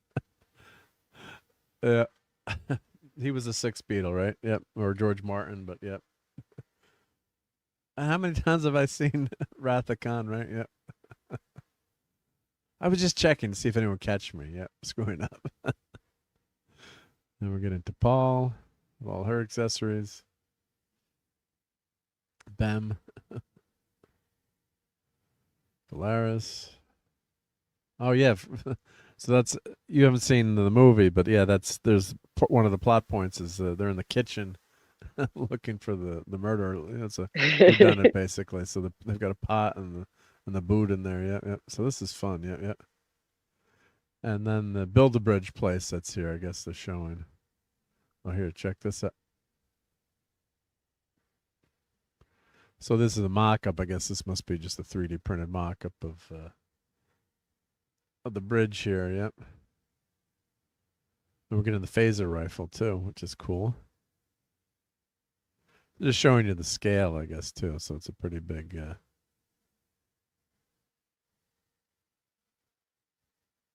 Pretty big scale. Yep. That bridge is gonna be big. Yep. Yep. So here's the Build-A-Bridge pictures here. And this has got to be, I'm assuming this is 3D printed. Oh man, that's going to be cool. Yeah, yeah. Build-A-Bridge, you get to load them up with expensive chargers and sharp jagged rocks that shoot out. Yeah. And yeah, the Star Trek bridge is going to be awesome. Yeah, yeah. Do you know anyone who fan produces the old vinyl sets? Are you talking the Mego set? Your Muslim uncle? Yeah, it was like Billy Preston got rather bad. I got a lot of Beatles on my mind lately too. Yep, yep. As my room is surrounded by like Star Trek Wrath of Khan figures and such. Yep, yep, yep. Yeah, the bridge is freaking awesome. It's gonna be wild. Yep. And please come out with all 12 sets. Don't do like they did with the Enterprise figures where they stopped. So I think we were showing that a couple weeks ago where they stopped making the bridge sets. They only did like 3 of them. And yeah. Oh, the Mego. Yep. So I don't know anyone who makes it, but there was a reproduction. Let's see how much that's going on eBay. So I did buy that. It was Diamond Select. Let me go to eBay here, Fleabay as we like to call it. Let's see. Star Trek Mego Bridge. Star Trek. So your best bet, your Muslim uncle, I guess, would be to buy the repo version. Let me share my screen here. So looky here. So 1975 playset. Well, looks like it's missing pieces. That's $60. You can 3D print the pieces. So if you had that, so I'm lucky enough that I have the original and the repro. So $89. That one looks a little bit beaten up. 74 playset, $400. That looks more complete. Let's see, 112. 30 incomplete. Let's see. 200. Where's the repro? $1,400? Holy schmolies.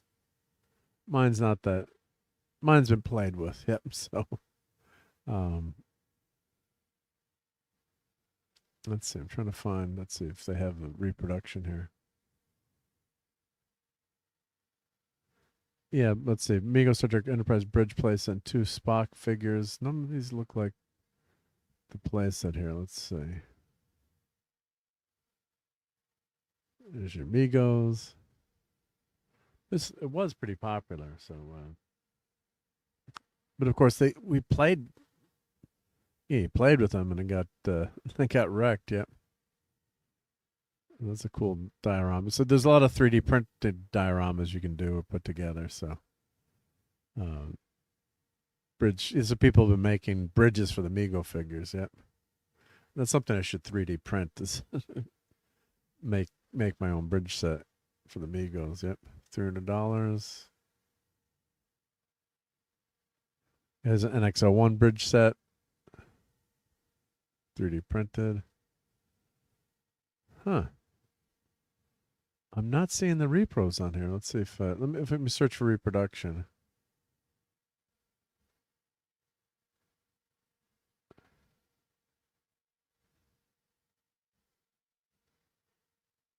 But that would be the best offhand. That would be the best way to buy it, I would think. Yeah. Like here's a person that 3D prints the diorama for Mego figures, $1,000. Yeah, so he's doing, or you could buy the sets. I think I know that seller. So you can buy all this stuff that's fan made. Oh, I've got that figure. I've got that shapeshifter figure. Yep. It's weird that let's see, bridge reproduction.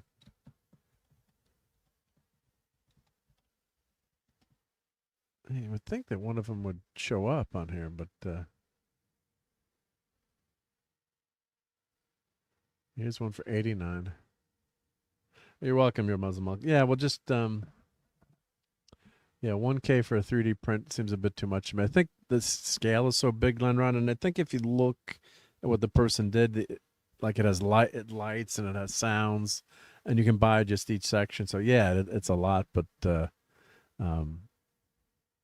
they're really detailed bridge sets. If that's the person I'm thinking of, and I most people probably just buy like a few sections, but it does get complicated to print this stuff, and especially if it's multicolored and the person's doing decals and lights and things like that. It's weird that they don't have that. Let's see. I'm gonna search. I think Diamond selected it, and this is fun stuff to do on Geekery. Yeah. Let's see here.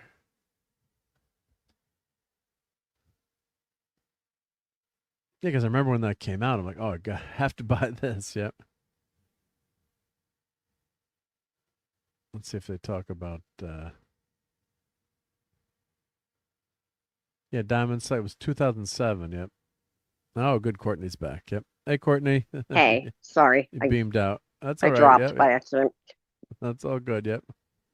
We're talking more about the Enterprise Bridge playset, but I guess yeah. I guess keep searching Fleabay, your Muslim uncle. That's the best way to go. Maybe you'll get you can get one original one on the cheap, and then sometimes you can buy the pieces separately. But here, let's show this $1,000 one. Mint in the box. Is this one that somebody? Oh, if it's mint in the box, did somebody print it up, or is it the kit to print it up? No, it's actually it was a very cheap vinyl toy. Oh, I'm sorry. I can't. You know yeah, what? no, it's Let me shut okay. up. Yes, yeah, stuff. No. Yeah, so it's really one of the cool holy grails from the 70s. And I have to say, like, once I finally got the reproduction, like I lusted after this playset for years. And once I got it, it was kind of like I shouldn't say a letdown, but like, like it was almost like wanting it for so long was more fun than actually getting it. Yeah. Because it's really, I remember playing with this for hours. My friend Larry had it. And he actually gave me his. God bless Larry. He was like, I don't have room for this. I live in a small apartment. It's like, you take it, Mark. I don't care. And but we played for it. Say the transporter. You'd have missions, and you had pictures you could change. So it was more, using your imagination to play with this set versus how cool the set was. I mean, yes, it was a cool set, but yeah, I know. It was really. Mean. It's just. I get it. Like you wanted someone else to do it too, though, with like to play it with. Yeah. But it's just like a vinyl box that folds out with the stickers on it. And there's some, chairs and stuff. It's not like, it didn't have lights. The coolest thing was the transporter effect where you could put a figure in the transporter, spin him, and then like transport him out so he'd disappear. And the box art was really cool, but it wasn't, it's not that cool of a toy, but what's cool about it is like playing with it and having, like your own adventures, and you used it as a creative toy. See, like the Enterprise is even screwed up. The rendition of the Enterprise is all screwed up. It's like, oops. So, the dish is like way down there. It's like, I don't know. So, let's see. If I'm spending any kind of money for any Meagle vinyl sets, it would be for the Rock of Eternity, Captain Marvel for life. Yep. Oh, you can't send. Oh, you can't send a link. Oh, yep. Well, if you put in the link with spaces, and we can figure it out. Yeah, yeah. And Teague says, it's snowing again. No way. Come on. How long for the warmth of collectivism to clear it away this time? Well, it didn't melt it. Yeah, New York City's been a disaster with the snow. Yeah. So. And we have like hardly any snow. And Steamboat Springs actually, they had to like cut employees' hours because the ski mountain doesn't have enough snow. That's crazy. I know, it's like everything is the opposite. I mean, you guys always get it there, kind of, but up in like New England area. But, yeah. Yeah, but we haven't had snow for like this for years. Yep, yep.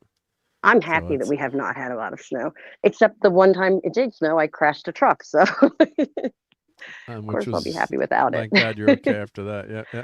Yeah, I'm doing fine. Yeah, yeah. But yeah. So this playset is, it's one of the cool things as a Ute that you remember, but it was much cooler playing with in those memories versus and it was just so screwed up. Like these were the aliens on the screen.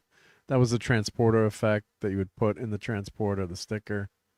I should do a review of mine and have them both in the attic. So, but yes, that's pretty cool. Yeah, yeah.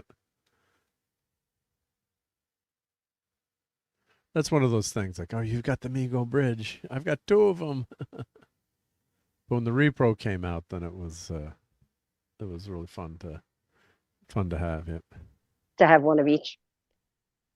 No, it was just that to have it, but then you were like, oh, what am I going to do with this, right? So it doesn't make a good display, actually. It's not, or if I had the room, I guess, I could have put in like a display case with my Mego figures, but that if you say if you had like enough room, enough times, maybe your wife will convince you to get a bigger house for all your toys. She's about to kill me because I got to put all the toys away and then all the ornaments away. I've got the house is a mess right now. I've got a lot of plans for the YouTube channel here, stuff to show that's really cool, but too much at Chad, once. Can you imagine being Mark's wife with all the? I'm just kidding. With all the toys. Yep. Actually, it would be fun. All those toys would be fun to play with. Yeah, she's a little sick of them now because I gotta empty out, clear out. Well, I imagine she's been with you many years too. So 8-year-old toys. Yep, yep. 30+ years, thank God. So yeah,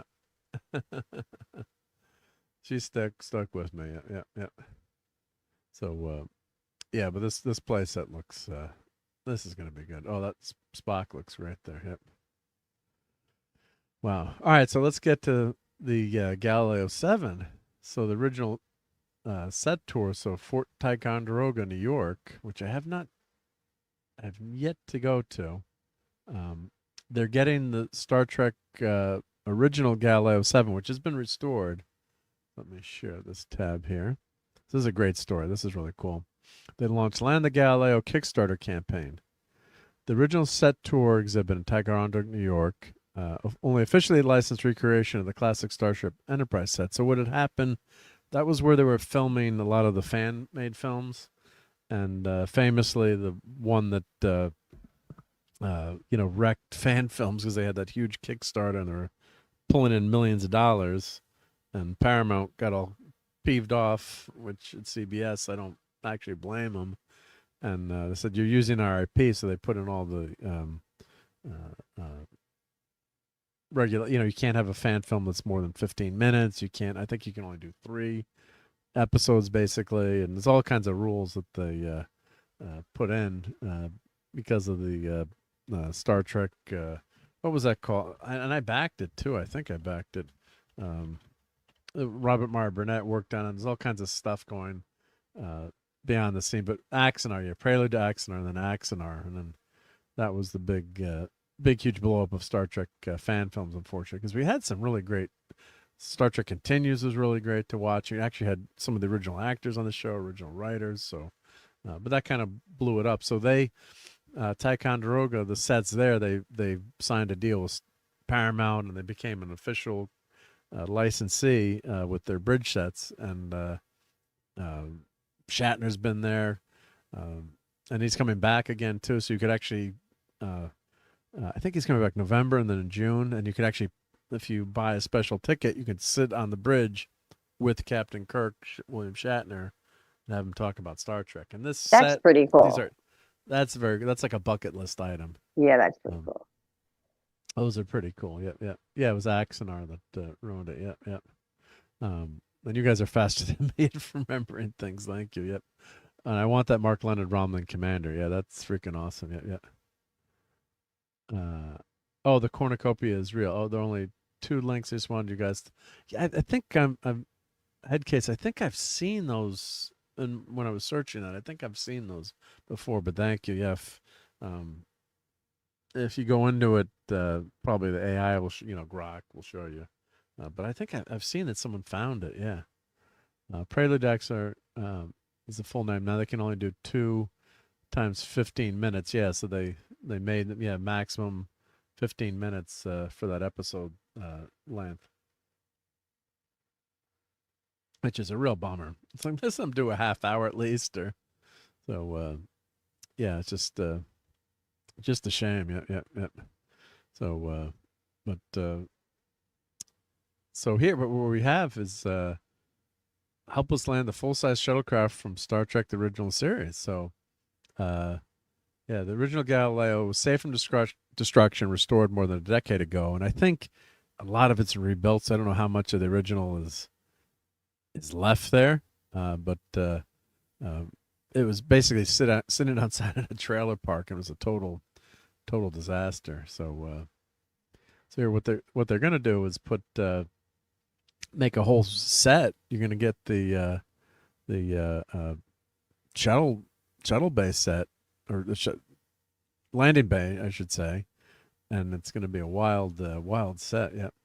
So they're working on a set tour team to help fund this construction project, along with a team of contractors, schedules, and artists who are ready to begin work once funding has been achieved. So this is there's a Kickstarter here. Let's see. Is it play? I'm supposed to play a video. Let's see. There's Captain Kirk. Yep. So I've got not sharing the audio. So here's the prop. It's gonna land at the set. Yep.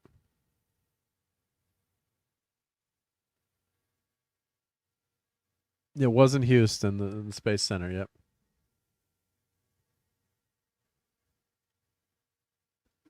Yeah, so they have to build a landing bay for it, or shuttle bay, I should say. Which is a bit wild. Yep. And of course, that's one of my favorite, if not my one of my favorite, if not favorite episode. Yep. So they need the money to build the set for it. So.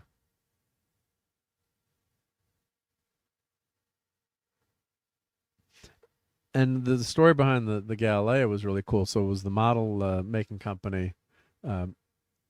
In exchange for the rights to make models, they built the shuttlecraft. And in reality, the shuttlecraft, I love the design, but it should have been a lot bigger. So they actually made it smaller due to the constraints of the set building at the time. But I think you'd add about like 20 feet to that shuttlecraft, right? you need a lavatory, maybe a small little kitchen or something in there, right? It's a great design. But they have to build a commercial hangar, and then they want to have an observation deck. Permits are approved, runway's clear. We just need the funding. Yep. So let me put the link, and there's all these extras that you can get if you do it. Yep. If you support. So I think this is $200 to get this cool patch. There's a pin. They need $100,000 to get started. $50,000 for the landing bay of our dreams. Darren Dockman and Doug Drexler are amazing Star Trek creators. They've designed the set, I believe. Yep. They're providing the design for free. Light, sound, and special effects don't come cheaply. For $25K, we can add an observation deck simulation. So that'd be really cool. Yeah. So you could look down on the set. Yep. It was too expensive to do that, in the original episode. Yep.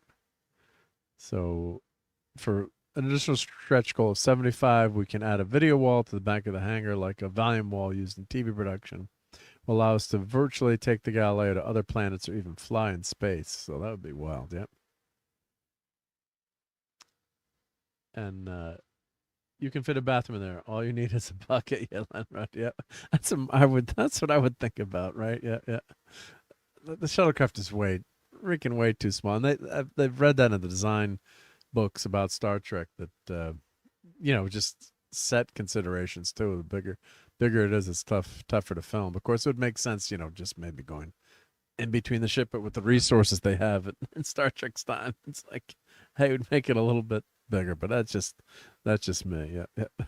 And I love the design too. Yeah.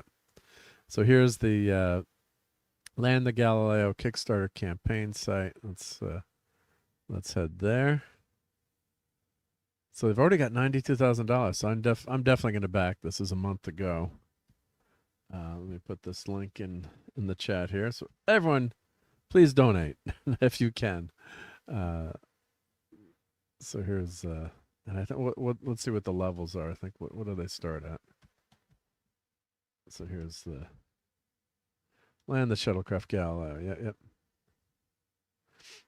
And the interior set of the shuttle cannot fit inside the actual shuttle, right? Yeah, it is actually pretty small. Yeah, yeah.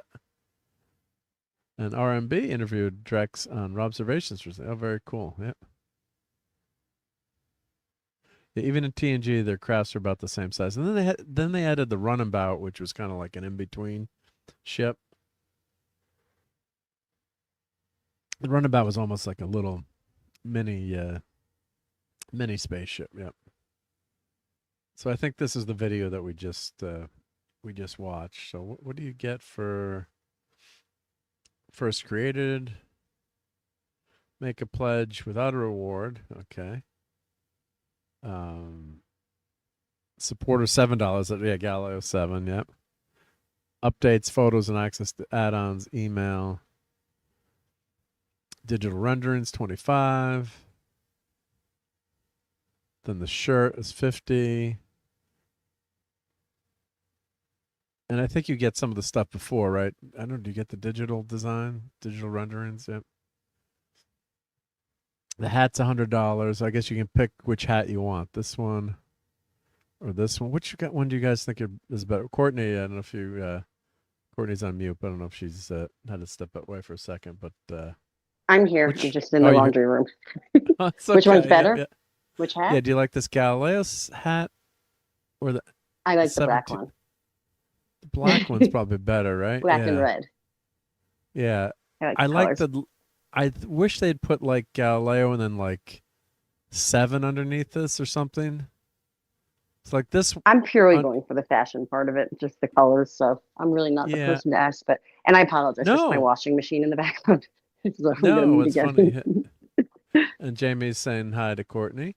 Hello. No, I agree. Like the black is better, but I just wish it was like something Star Trek on. I guess it's stealth right there, because that's the Galileo logo. So if you know, you know. Like if you saw that, you'd think, why does he like Galileo, the artist, or the scientist?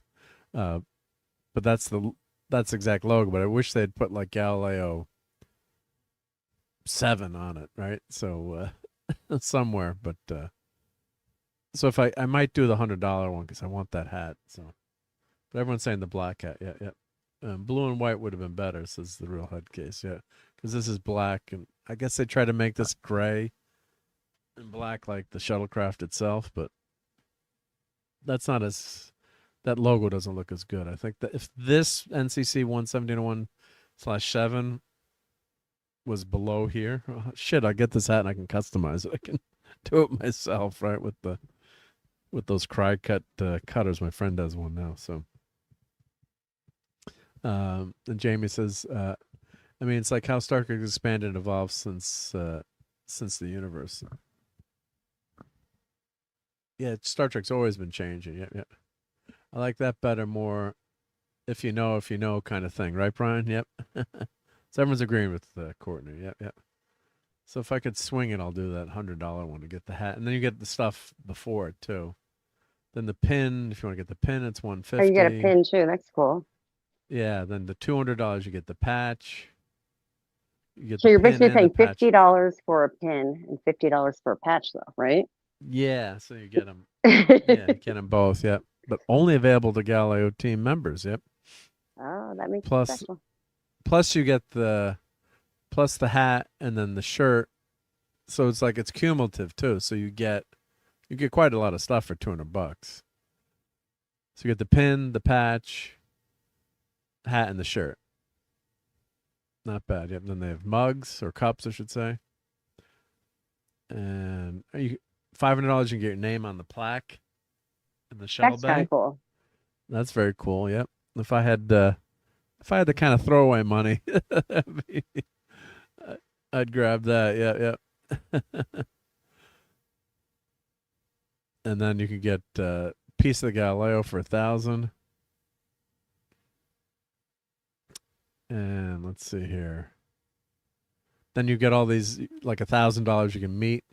You can have a chat when they christen the ship in the new set.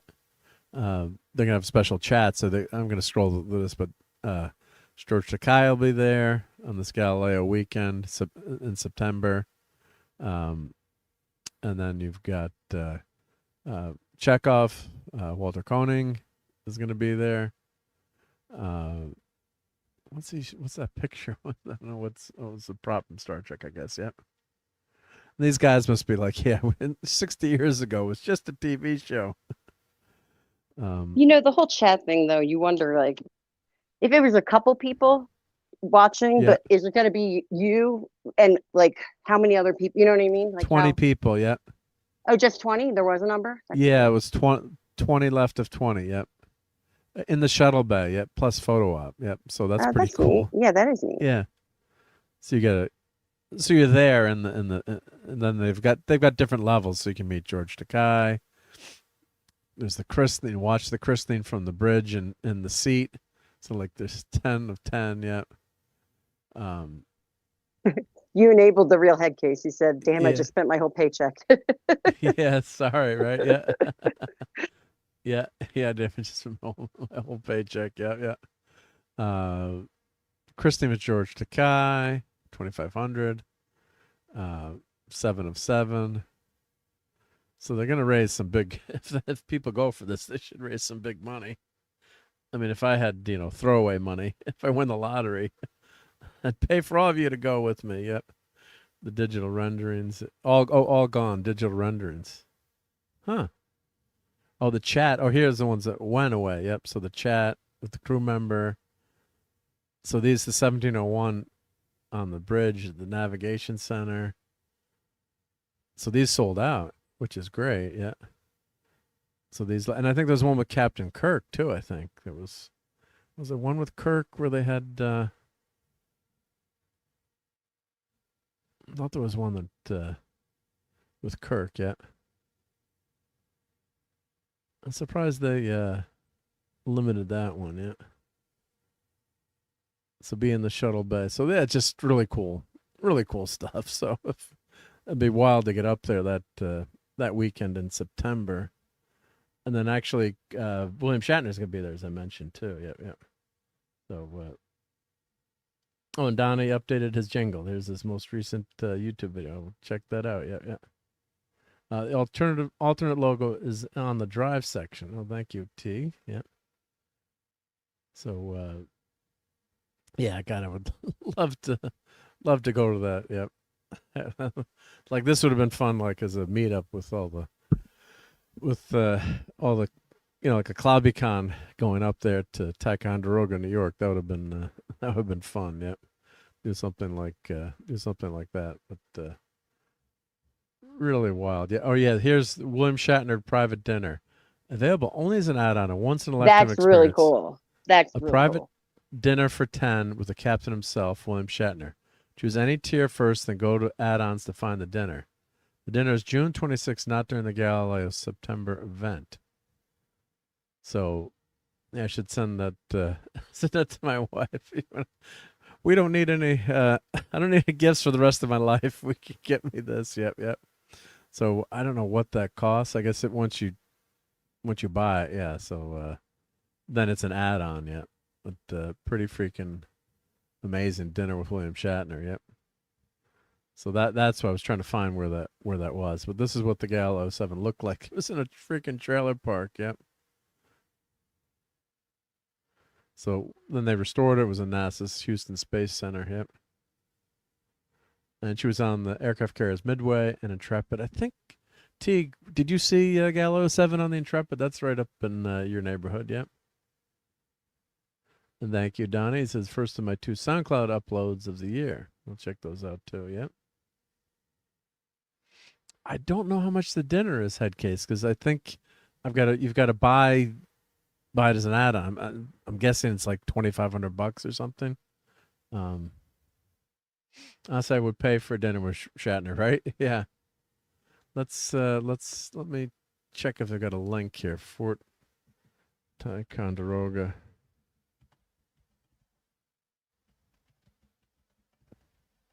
Let me do a search here. Yeah.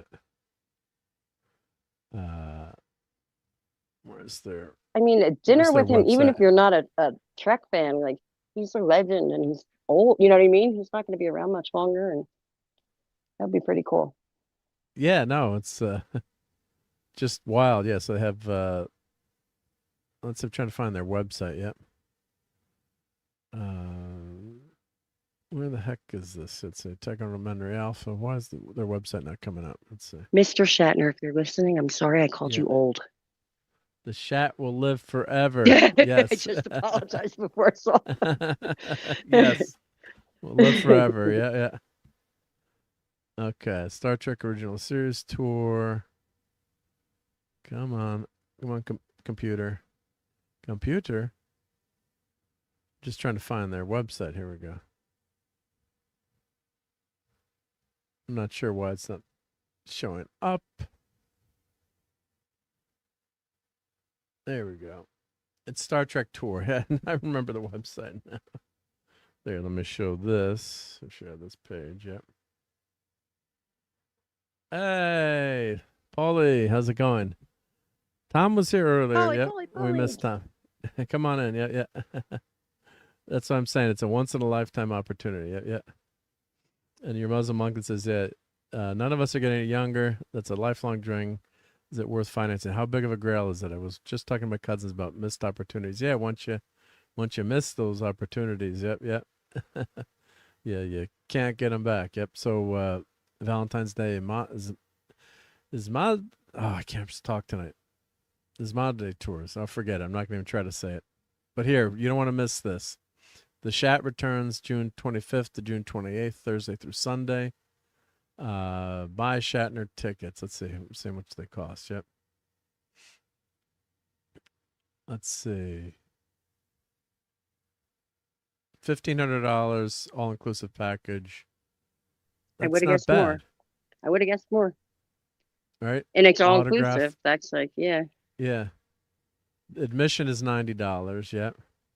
David Gerald will be there for Tribbles and Glorious Trexperts led set tour, $50.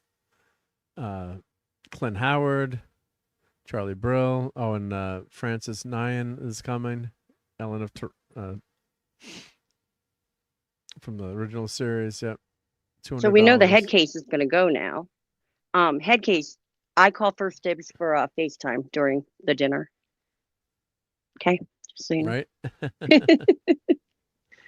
Jay Jones, Louis Sorrell, Nancy Kovac, $200. Yep. Barbara Luna. Wowzers. Barbara Luna is gorgeous. Yep. Phil Morris, Robert Metz, all these people have been on the set. Yep. I need to get autographs here, but let's see the dinner with Shatner.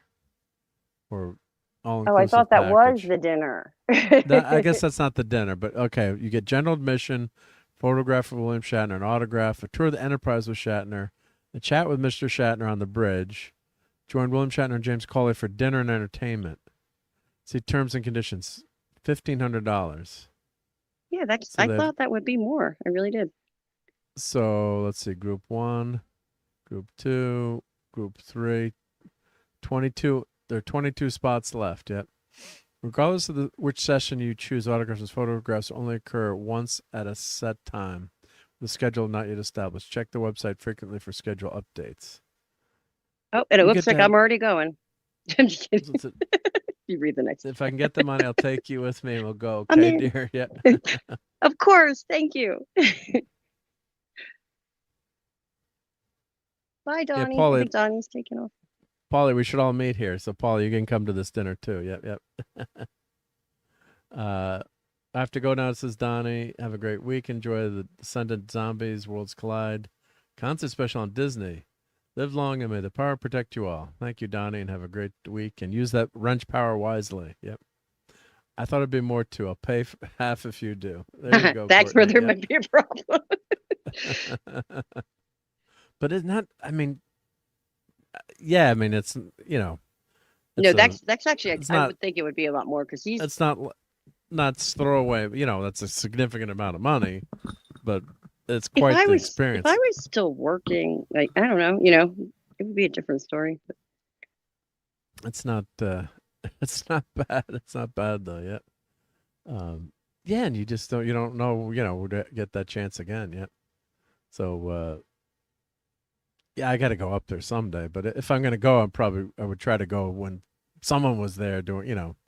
Might as well if you're headed up there. Do it when you've got someone there to talk to you. Yeah, family of 6 discounted bundle, $92. It's not bad. Maybe I'll tell them. Let's all go with the kids to the Star Trek set tour. Yep.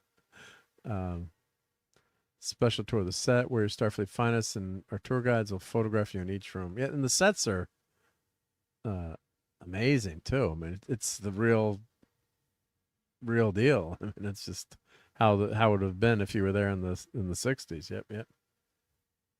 And Paulie said, I just saw the latest Seven Kingdoms episode. Yeah, it was a wild episode. I did actually a live stream. Paulie, if you want to do that next week, I don't know. I watched it right when it came out. If you want to join up and do a live reaction, that would be fun to do before Geekery. Let me know if you're around on Sunday night. But yeah, because I wanted to watch it before I did the show tonight, so I delayed Geekery till that was over. But yeah, quite an episode. Yeah, it was really well done. Yep. And hail to Ervik Sander. Hey, happy Sunday night. Yep. Hey. Your kids could get pictures with William. I put them through enough Star Trek stuff throughout the years, so they're not huge. They're not big fans of it. I bet they appreciate it by now, and I bet but they will, especially down the road. So yeah, when they get all my Star Trek stuff, when I croak, you're not gonna croak. I'm gonna live forever like the Shat. You're not a frog. Look at these old bridges with carpet, which are so much better for the sound and so much more welcoming. Look at the TOS, the Starfleet Academy. All the new Trek bridges are just lights flashing everywhere. Give me a headache if I was on there. This is just, it's like coming home again. But yeah, just beautiful sets there. So they got all the sets recreated, which is amazing. Let's see. Photo gallery, tour hours. General information.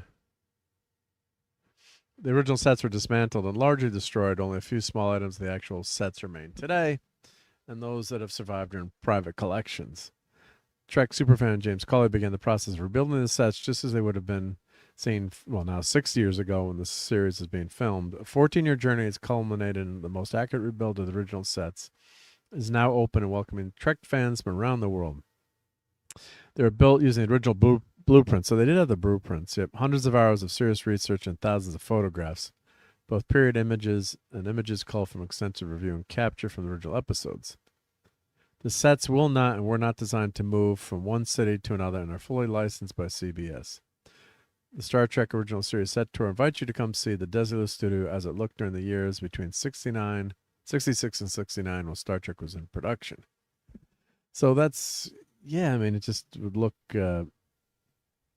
so cool, and then you see how everything, they made the sets like, that would pull away, and of course, the classic on TV, right? You always have a curved corridor there, so something looks smaller. Yeah.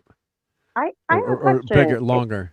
Is Star Trek one of the like longest running shows, or? No, only 3 years. That was what was unusual about it. So it. But I mean, like that they still air episodes of it. You know what I mean? Like regularly, like the Star. Well, we can't. Oh my God, Star Trek franchise is what I mean. Like Well, the what whole happened thing. was that they put it on reruns. So that and doesn't count. I guess. Well, no, but it became a huge hit in reruns. So they got canceled, and then they realized later that like the demographics, like a lot of young people were watching, and the demographics were much stronger than they thought originally. And I get it. So they weren't. Yeah. It wasn't consistently or continuously new, is what you're saying. Yeah, but it became such a huge hit in reruns. Like today, would it have become as big of a hit? I don't know, or maybe it wouldn't have gotten canceled, but in the first place, because it would have better, better handle on the ratings. But back then you only had like what was Brady Bunch, Star Trek, Happy Days. I'm thinking it was stuff that was in reruns, like Bonanza. Gilligan's Island, Bonanza. Like you only had certain shows that like everyone watched, and Star Trek became a massive hit in reruns. So that's why they brought it back. So what they were going to do, as Eric says, they were going to cancel it after season 2, but there was a huge fan campaign, so they brought it back for season 3, really? which had a lot of clunkers, but it was still some good Star Trek in that 3rd season.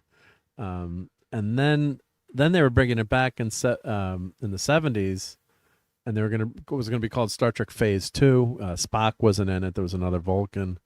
And then Star Wars hit and became such a huge hit. They said, well, we're going to do a movie now. So they canceled not really canceled, but they used a lot of the sets and a lot of the ideas, and they turned it into Star Trek: The Motion Picture. So that's what happened. Is that any good in your opinion?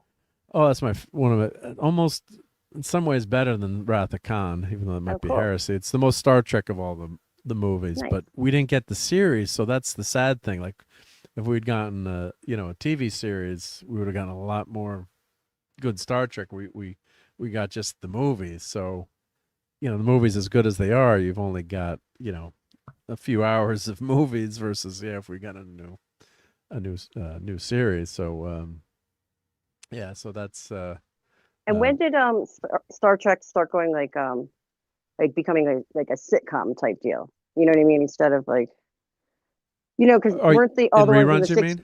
Yeah. Well, no, like weren't the original like episodes like you could watch any one of them and you didn't have to like follow along, to know what was going on. I mean, it was an anthology. Yeah, it was only until modern TV where they started doing that linear TV. But do you know around what time that was? I'm just curious. I'm trying to think. Probably like 10 years ago. I'm thinking. Oh. Or TV 10 to 15 years ago, where TV started doing that, where it was all one show or one storyline. Yeah, but what's the difference? I'm sorry, I'm kind of throwing an anthology, like an anthology series, like Twilight Zone was an anthology, or most but what about like Kojak. shows like like Tales from the Crypt? You could watch. They were all different. Like, you didn't have to see the one before, to watch the next one. Where they when did they like start doing sitcoms or whatever? Well, not sitcom. You want to call it a sitcom? You'd call it like linear TV. I guess you would call it linear TV or one story. One story would make sense, maybe. Well, it's like one story a season. Yeah. So we had to. You can't miss one episode with without seeing the next episode, right? Yeah, yeah. So That's probably not the. I don't know if that's the right term for it. Arcs, somebody's saying non sequitur. I don't know. I'm just reading the chat. Yeah, I'm trying to think of what would you call that? Yeah, yeah. What would that be? Let's see. How would you describe that? Yeah, so because I always liked shows like the Twilight Zone and stuff. They were all their own kind of like mini episode. You know what I mean? They're like you didn't have to watch every episode to know. Yeah, yeah. That's what I love. Yeah. Let's see. Opposite of anthology. Yeah, like Emergency. I love the TV show Emergency. Yeah. Well, serialized, I guess. Serialized, is that's serialized? I guess. Yeah, that's the word. I think. Yeah. Serial TV. Yeah, that's what I think I was kind of thinking of. Oh yeah, right there, Cypher. Chaos. Hello, thank you. Thank you. I saw. Yep. Yeah. Let's see. One did serialized. TV become predominant? Let's see. Non sequitur is what it's called, like the Twilight Zone. Okay, those are the like individual. Like an Well, yeah, I keep saying calling like individual episodes or whatever, but I don't know what I'm trying to. I'm not probably not describing it the right way. But. Yeah, I wonder if like Lost would be late '90s, early 2000. Well, soap operas already been serialized. The shift towards ongoing season-long narratives for primetime shows is driven by the rise of cable networks like HBO, VCRs, and advent of streaming. Well, yeah, like you had primetime soap operas like Dallas and Dynasty, Hill Street Blues. The shift begins. Shows like Twin Peaks, 1990, introduced complex ongoing mythologies. Sopranos is cited as the inflection point that made highly serialized drama prestige television. Let me share the screen in it. Let's see. Dive deeper into AI mode. Yep.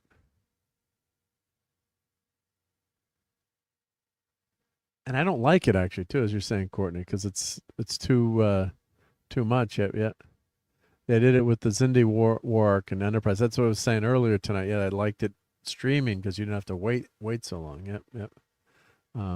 Wise Guy in '87 did 2 story arcs per season with a couple of bottle episodes. I don't remember one before that. Yep.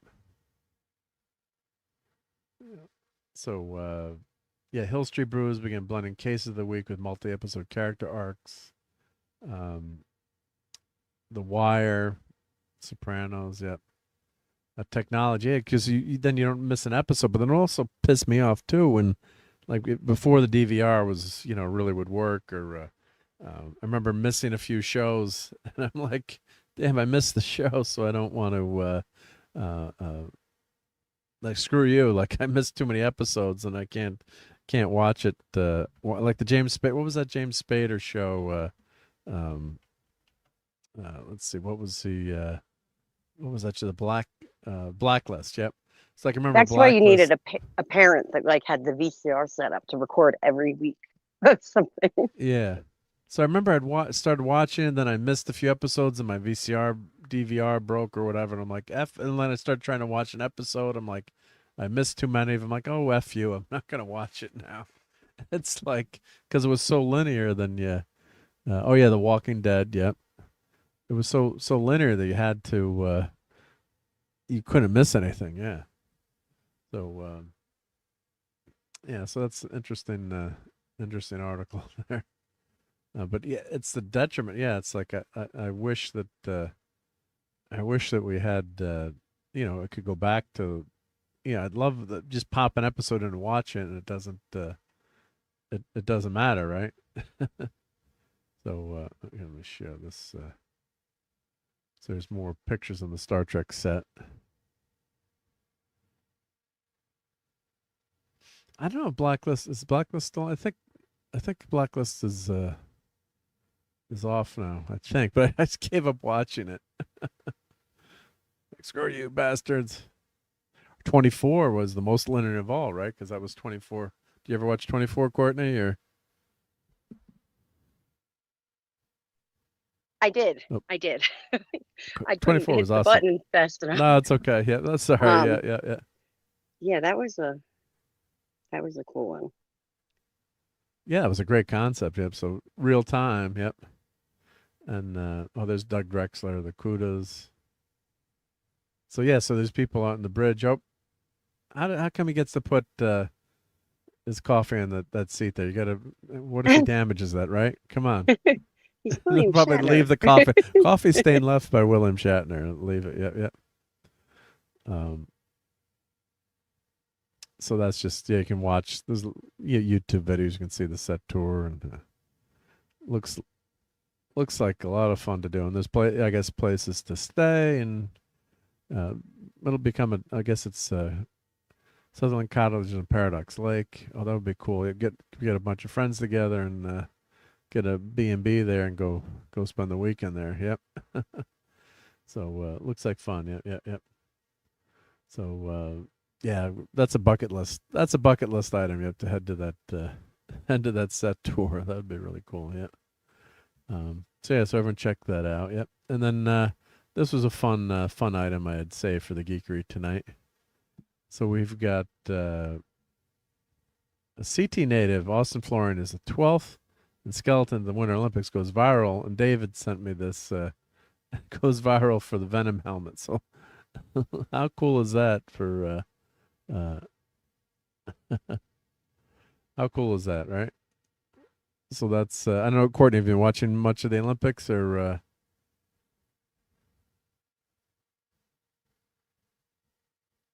I know Courtney's on the phone, so it's tough sometimes. But yeah, so I've been enjoying the curling is the best sport in the Winter Olympics, and no one can convince me otherwise. So, but yeah, like as a comic book fan, that's pretty cool. So he went viral for that helmet. That's pretty scary. Didn't win. Didn't eat any of the other contenders. Yeah. I'll watch the Winter Olympics for that. Yeah. The Olympics ran out of content. I'm envious. Yeah. So, oh God, yep. I hear the athletes have a lot of fun, and actually, my son was there in Milan, so hopefully he didn't have too much fun either. But, yep. But quite a cool outfit there. Yeah, very, very well done. Very well done. Yeah. So, but yeah, I thought that was fun. Yeah, I don't know if in the chat, let me know if you've been enjoying the Olympics, even though they ran out of certain supplies yet. But I've really, I always enjoy it. It's fun to watch, and with the time change in Milan, the thing is, if I'm working, I'll have like the screen on in the background with no volume, so I've got it, got it going, but just in the background, so you can see who wins. And the poor dude, the figure skating dude, wow, he crashed and burned, and unfortunately, God, it's so much pressure on these athletes. I've got friends of mine, their daughters are Olympic swimmers, and they've won medals. But my God, the pressure that's on them to compete, and you train your whole life for just that moment. Like you're a swimmer or a figure skater or curler or whatever. A lot of these sports, hockey, you get attention, out of it. But every 4 years, this is the big, the one time you get a chance to shine. And yeah, it was a shame that that figure skater, it was I don't think he had lost in like three years. So yeah, that really tough to see. Especially skating too, like that. You can Ilya Malinin, and believe it or not, I used to figure skate because my mom wouldn't take me to hockey practice at 6 a.m. So, and she told me that years later. She's like, "You're gonna go figure skating with your sister after school," and she made up some excuse. I'm like, "What? So, I stopped playing hockey. Then I picked it up again in junior high or high school years later. I wasn't very good. I got a little bit better, but I'd stopped skating. But I just did like the pickup league. But yeah. So actually, believe it or not, Big Mark had done some figure skating, and then the hockey players come out, to their practice or what they're doing, and they're yelling expletives at the guys that are figure skating, stuff that I can't say on air, but. Like, thanks, Mom. But yeah, well, they're being a-holes too. But yeah, just the pressure on these athletes, it's just really shitty. So yeah, I only have sympathy for that. Yeah, because you're expected to win, and they call him a quad god, and he hadn't lost in 3 years. But you're human, right? So yeah, it's just really tough to see. And people can make fun of figure skaters or things like that, but it's really a sad thing when you work that hard and expected to perform, and then one slip of the skate or one little mix up, and down goes Frazier. And these athletes too, there's so much pressure on them mentally, not just physically, that I just hate to see it. So. But I've been enjoying the Olympics. I hope you guys, if you do watch it, have been enjoying it. And now you can watch freaking everything. I remember I was a massive hockey, or I am a massive hockey fan, and I remember trying to watch the Olympics. And I was a fan in 1980 before before they won the gold medal, and I remember like they would cut away from goals. They would like you'd miss seeing you couldn't see all the games, and it wasn't until then they had a chance at winning that they were covering it. But I remember they would show part of a game, or they'd cut away, and of course now you've got a channel for everything at the Olympics, right? So if you want to watch underwater basket weaving, yeah, they've got that. You've got that opportunity. So yeah, it's you can't miss anything now, with all the streaming.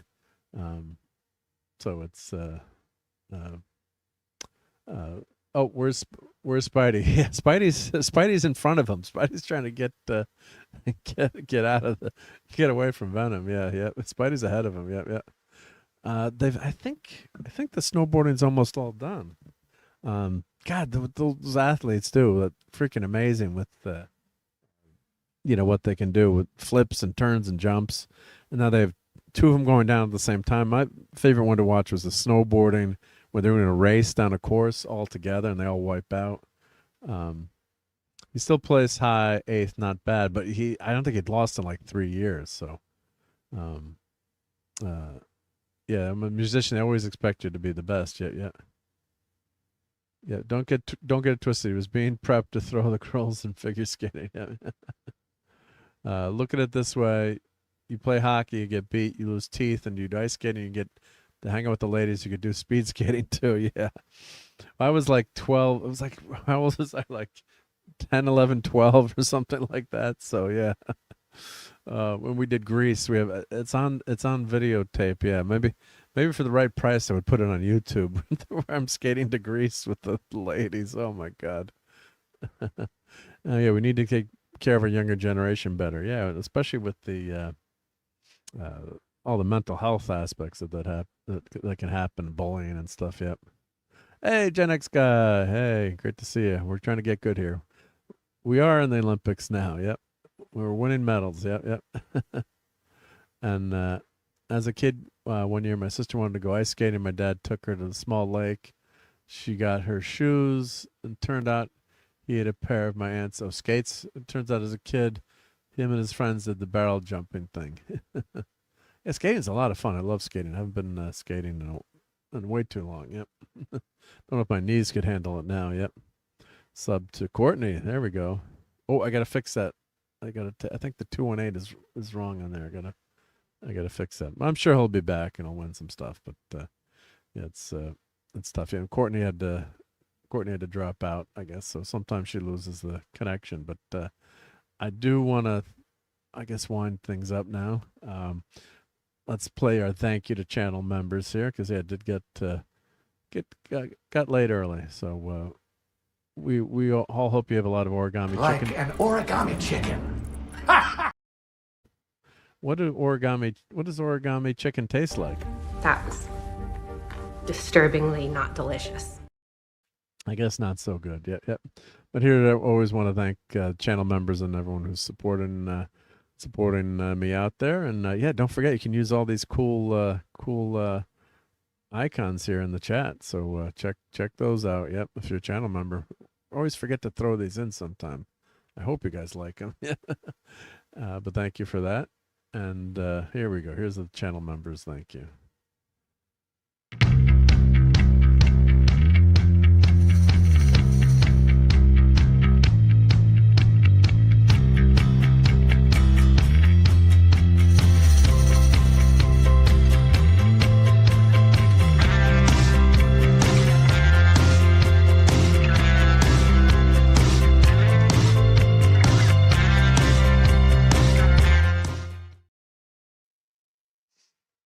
Oh wow! Hey, well, Professor R2, yeah, we're just headed out here now. We've got to set our warp drives till tomorrow, or set our hyperdrive for Star Trek, right? Yep.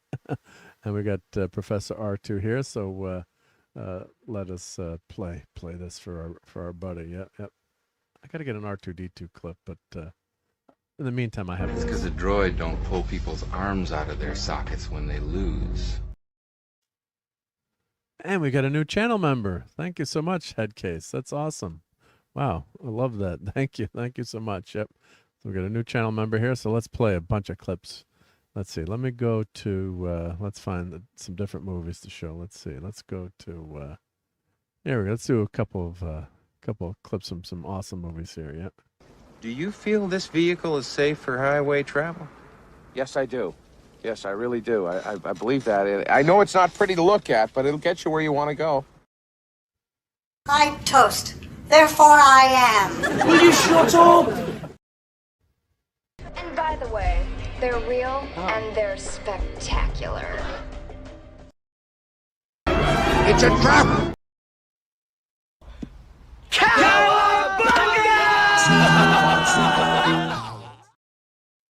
And you're no match for my brains. You're that smart. Let me put it this way. Have you ever heard of Plato, Aristotle, Socrates? Yes. Morons. You don't do heavy metal in Dublin, you know. I mean, In what? In what? In Dublin. I mean, you can't. In Dublin? She means Dolby, all right? She means Dolby. So thank you, Headcase, for becoming a member of the channel. All right, let's catch up to the chat here before we head on out. So the story goes, they're barrel jumping. Others wanted to play them in the hockey. They went, no, we don't have sticks. Trouble starting, they laid out the hockey guys. See the hockey players stay on the ice. Yep. Just use a talkie toaster clip for me. Yep. All right, that's you, because you are a talkie toaster, right? Yep. We love toast here. We love toast. Yep. Yep. All right. Well, Courtney, unfortunately, probably had trouble with her internet connection there, but I want to thank Courtney for joining us. And here, let's thank our top fans for the night. So we had, wow, we had like 30 people in the chat. So we had Dale, Cypher Chaos, Uzar, Tom, was here, Polly's Minion, Paulie, Claude Saline, Wes Cagle, Darren, Six was here, Anthem, Keely Chow, Your Muslim Uncle, R2, Marks 47, Cabe Levine, RobAltis, Maddie's Daddy, Lemon Pie, Lenrod, Phantom, Jamie Lynn, Admiral Teague, Phantom Outsider, The Stream Elements Bot, Brian Hepburn, and and then who's number one tonight is the real Headcase. Yep, thank you, Headcase. Yep, and thank you for becoming a member. Oh, and let me check on the verticals. Who do we have on the? I got to check on the vertical stream since we're horizontal and vertical tonight. So let's check our top fans on the vertical, and sometimes we get even more people on the vertical there. So let's see. We got Gen X is on the vertical, AM37. And Aravek Sonder. Oh, and on Rumble too. We had Darren on Rumble too. So we are streaming on the Rumbles as well. So, no, everyone have a healthy, safe week. Coming up, I got a lot of stuff to show. Thank you, Lemon Pie. Thank you for being here. I got a lot of cool new gadgets and gizmos. And one thing I've been working on, I'm trying to bring my PC Junior back to life. I want to get back into doing a little bit more. I haven't really done much computing on the channel, and I've got a huge, the things I collect, Star Trek and action figures, and actually I've been collecting computers since the 70s, believe it or not. So I have a huge computer collection, which I really haven't shown much of, and I pulled a Dell XPS Windows 98 machine, and I've been tweaking it and trying to get it to run again. So I want to do some retro gaming on that and just pull up some of my old DVDs. And I think Windows 98 is a good way to go because that's got, you can just go right to DOS in that in Windows 98. So I think I finally got that computer working. So I'm going to do some retro gaming stuff on top of the 3D printing. And the latest thing I've been 3D printing is some Jaws diorama. And I got some cool Legos. Oh, and check out, I found an action figure set I've been looking for my superpowers figures. I'm missing like a bunch of action figures in my collection. So if you guys didn't get a chance to watch my video that I did last week, let me put this in the chat. It's kind of long. I should break it up so it just shows some of the highlights. But I found a box of action figures in my mom's attic. With the house being screwed, with the pipes bursting, we were going through some of the stuff and. Yeah, I found this box. I'm like, as soon as I opened one of the figures, was actually a bag on the floor in the attic, and the bag had fallen apart. But I was like, wow, this is where the figures were. Oh, Courtney's phone died. Yeah, I'm plugged in now at 2%. Well, we're heading on out, Courtney, but thank you so much for being here. But if you guys didn't get a chance to watch this, or I got to do like a highlight video of it, but just all my old action figures, like a whole slew of them, covering the desk, and I'd forgotten what was some of the ones that were in there, Star Trek figures. So yeah, so check out that stream, and oh, Courtney put a link in. Was that your link of your toys that you had found, I think, Courtney, or showing? Yep. Oh, Courtney's got it. Yeah, thank you. Yep. What was the what did I unbox? Yep. So here I'll show a couple of seconds of this one here. Yep. Let's go to the very end, but as you can see, all the toys sit on my desk now. That's the remnants of the bag that fell apart. But the big challenge was trying not to have everything on the desk fall over and collapse. So, but you can see all the, and I found Ed 209, so that was really cool finding Ed 209. Yep. And the head kid says, "Thank you for having me. I hope at least one of us has dinner with William Shatner. That would be awesome." Yep. That's a definite bucket list occurrence. Yep. Yeah. So everyone check out that. There we go. I'm not sharing the. So I'm looking at the other screen. Here we go. Here's the. I think I'm playing it at playback speed.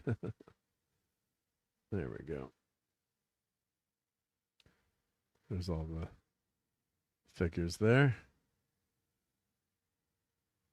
It just gives you an idea of how many figures I found. So it's a lot of the original X-Men, some of the Batman toys, and the Superpowers line. So really happy to find those figures. I wish I had more superpowers, but I got some cool ones. So, and thank you, Courtney, for that. Yeah, nothing changes. If Indy was not in Raiders, and yeah, they're wrong. Yeah, they're wrong about that. Yeah. And I found my Mazinger Shogun Warrior. Yep. So that was a really fun stream to do. So check that out. And when I get a chance, I got to edit it down, so I just get some of the highlights there. But that was a lot of fun. So, all right, everyone. So let's hit. Let me change back to my main screen here. All right. There we go. All right. Well, everyone enjoy the rest of the Olympics. Have a healthy and safe week. And we'll catch you on Toxic Tuesday. We're doing another Chuck Norris. Oh, no. Are we switching to what's the next Toxic Tuesday film? Let's see. Let's see what we got here for Toxic Tuesday. Our next film is... Okay, Lethal Weapon 3. Lethal Weapon 3, okay. So be there for Lethal Weapon 3, which is a great movie, yep. So, all right, everyone. So thank you again, and we'll catch you on the next week. Thanks again, Courtney, for hanging out with me.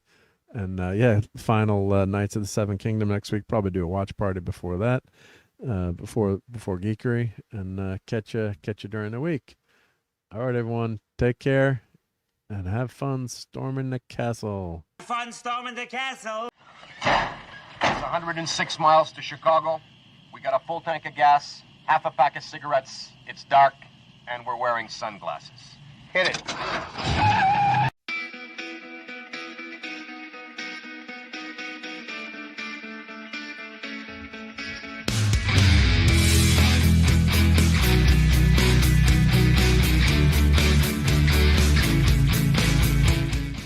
You're still here?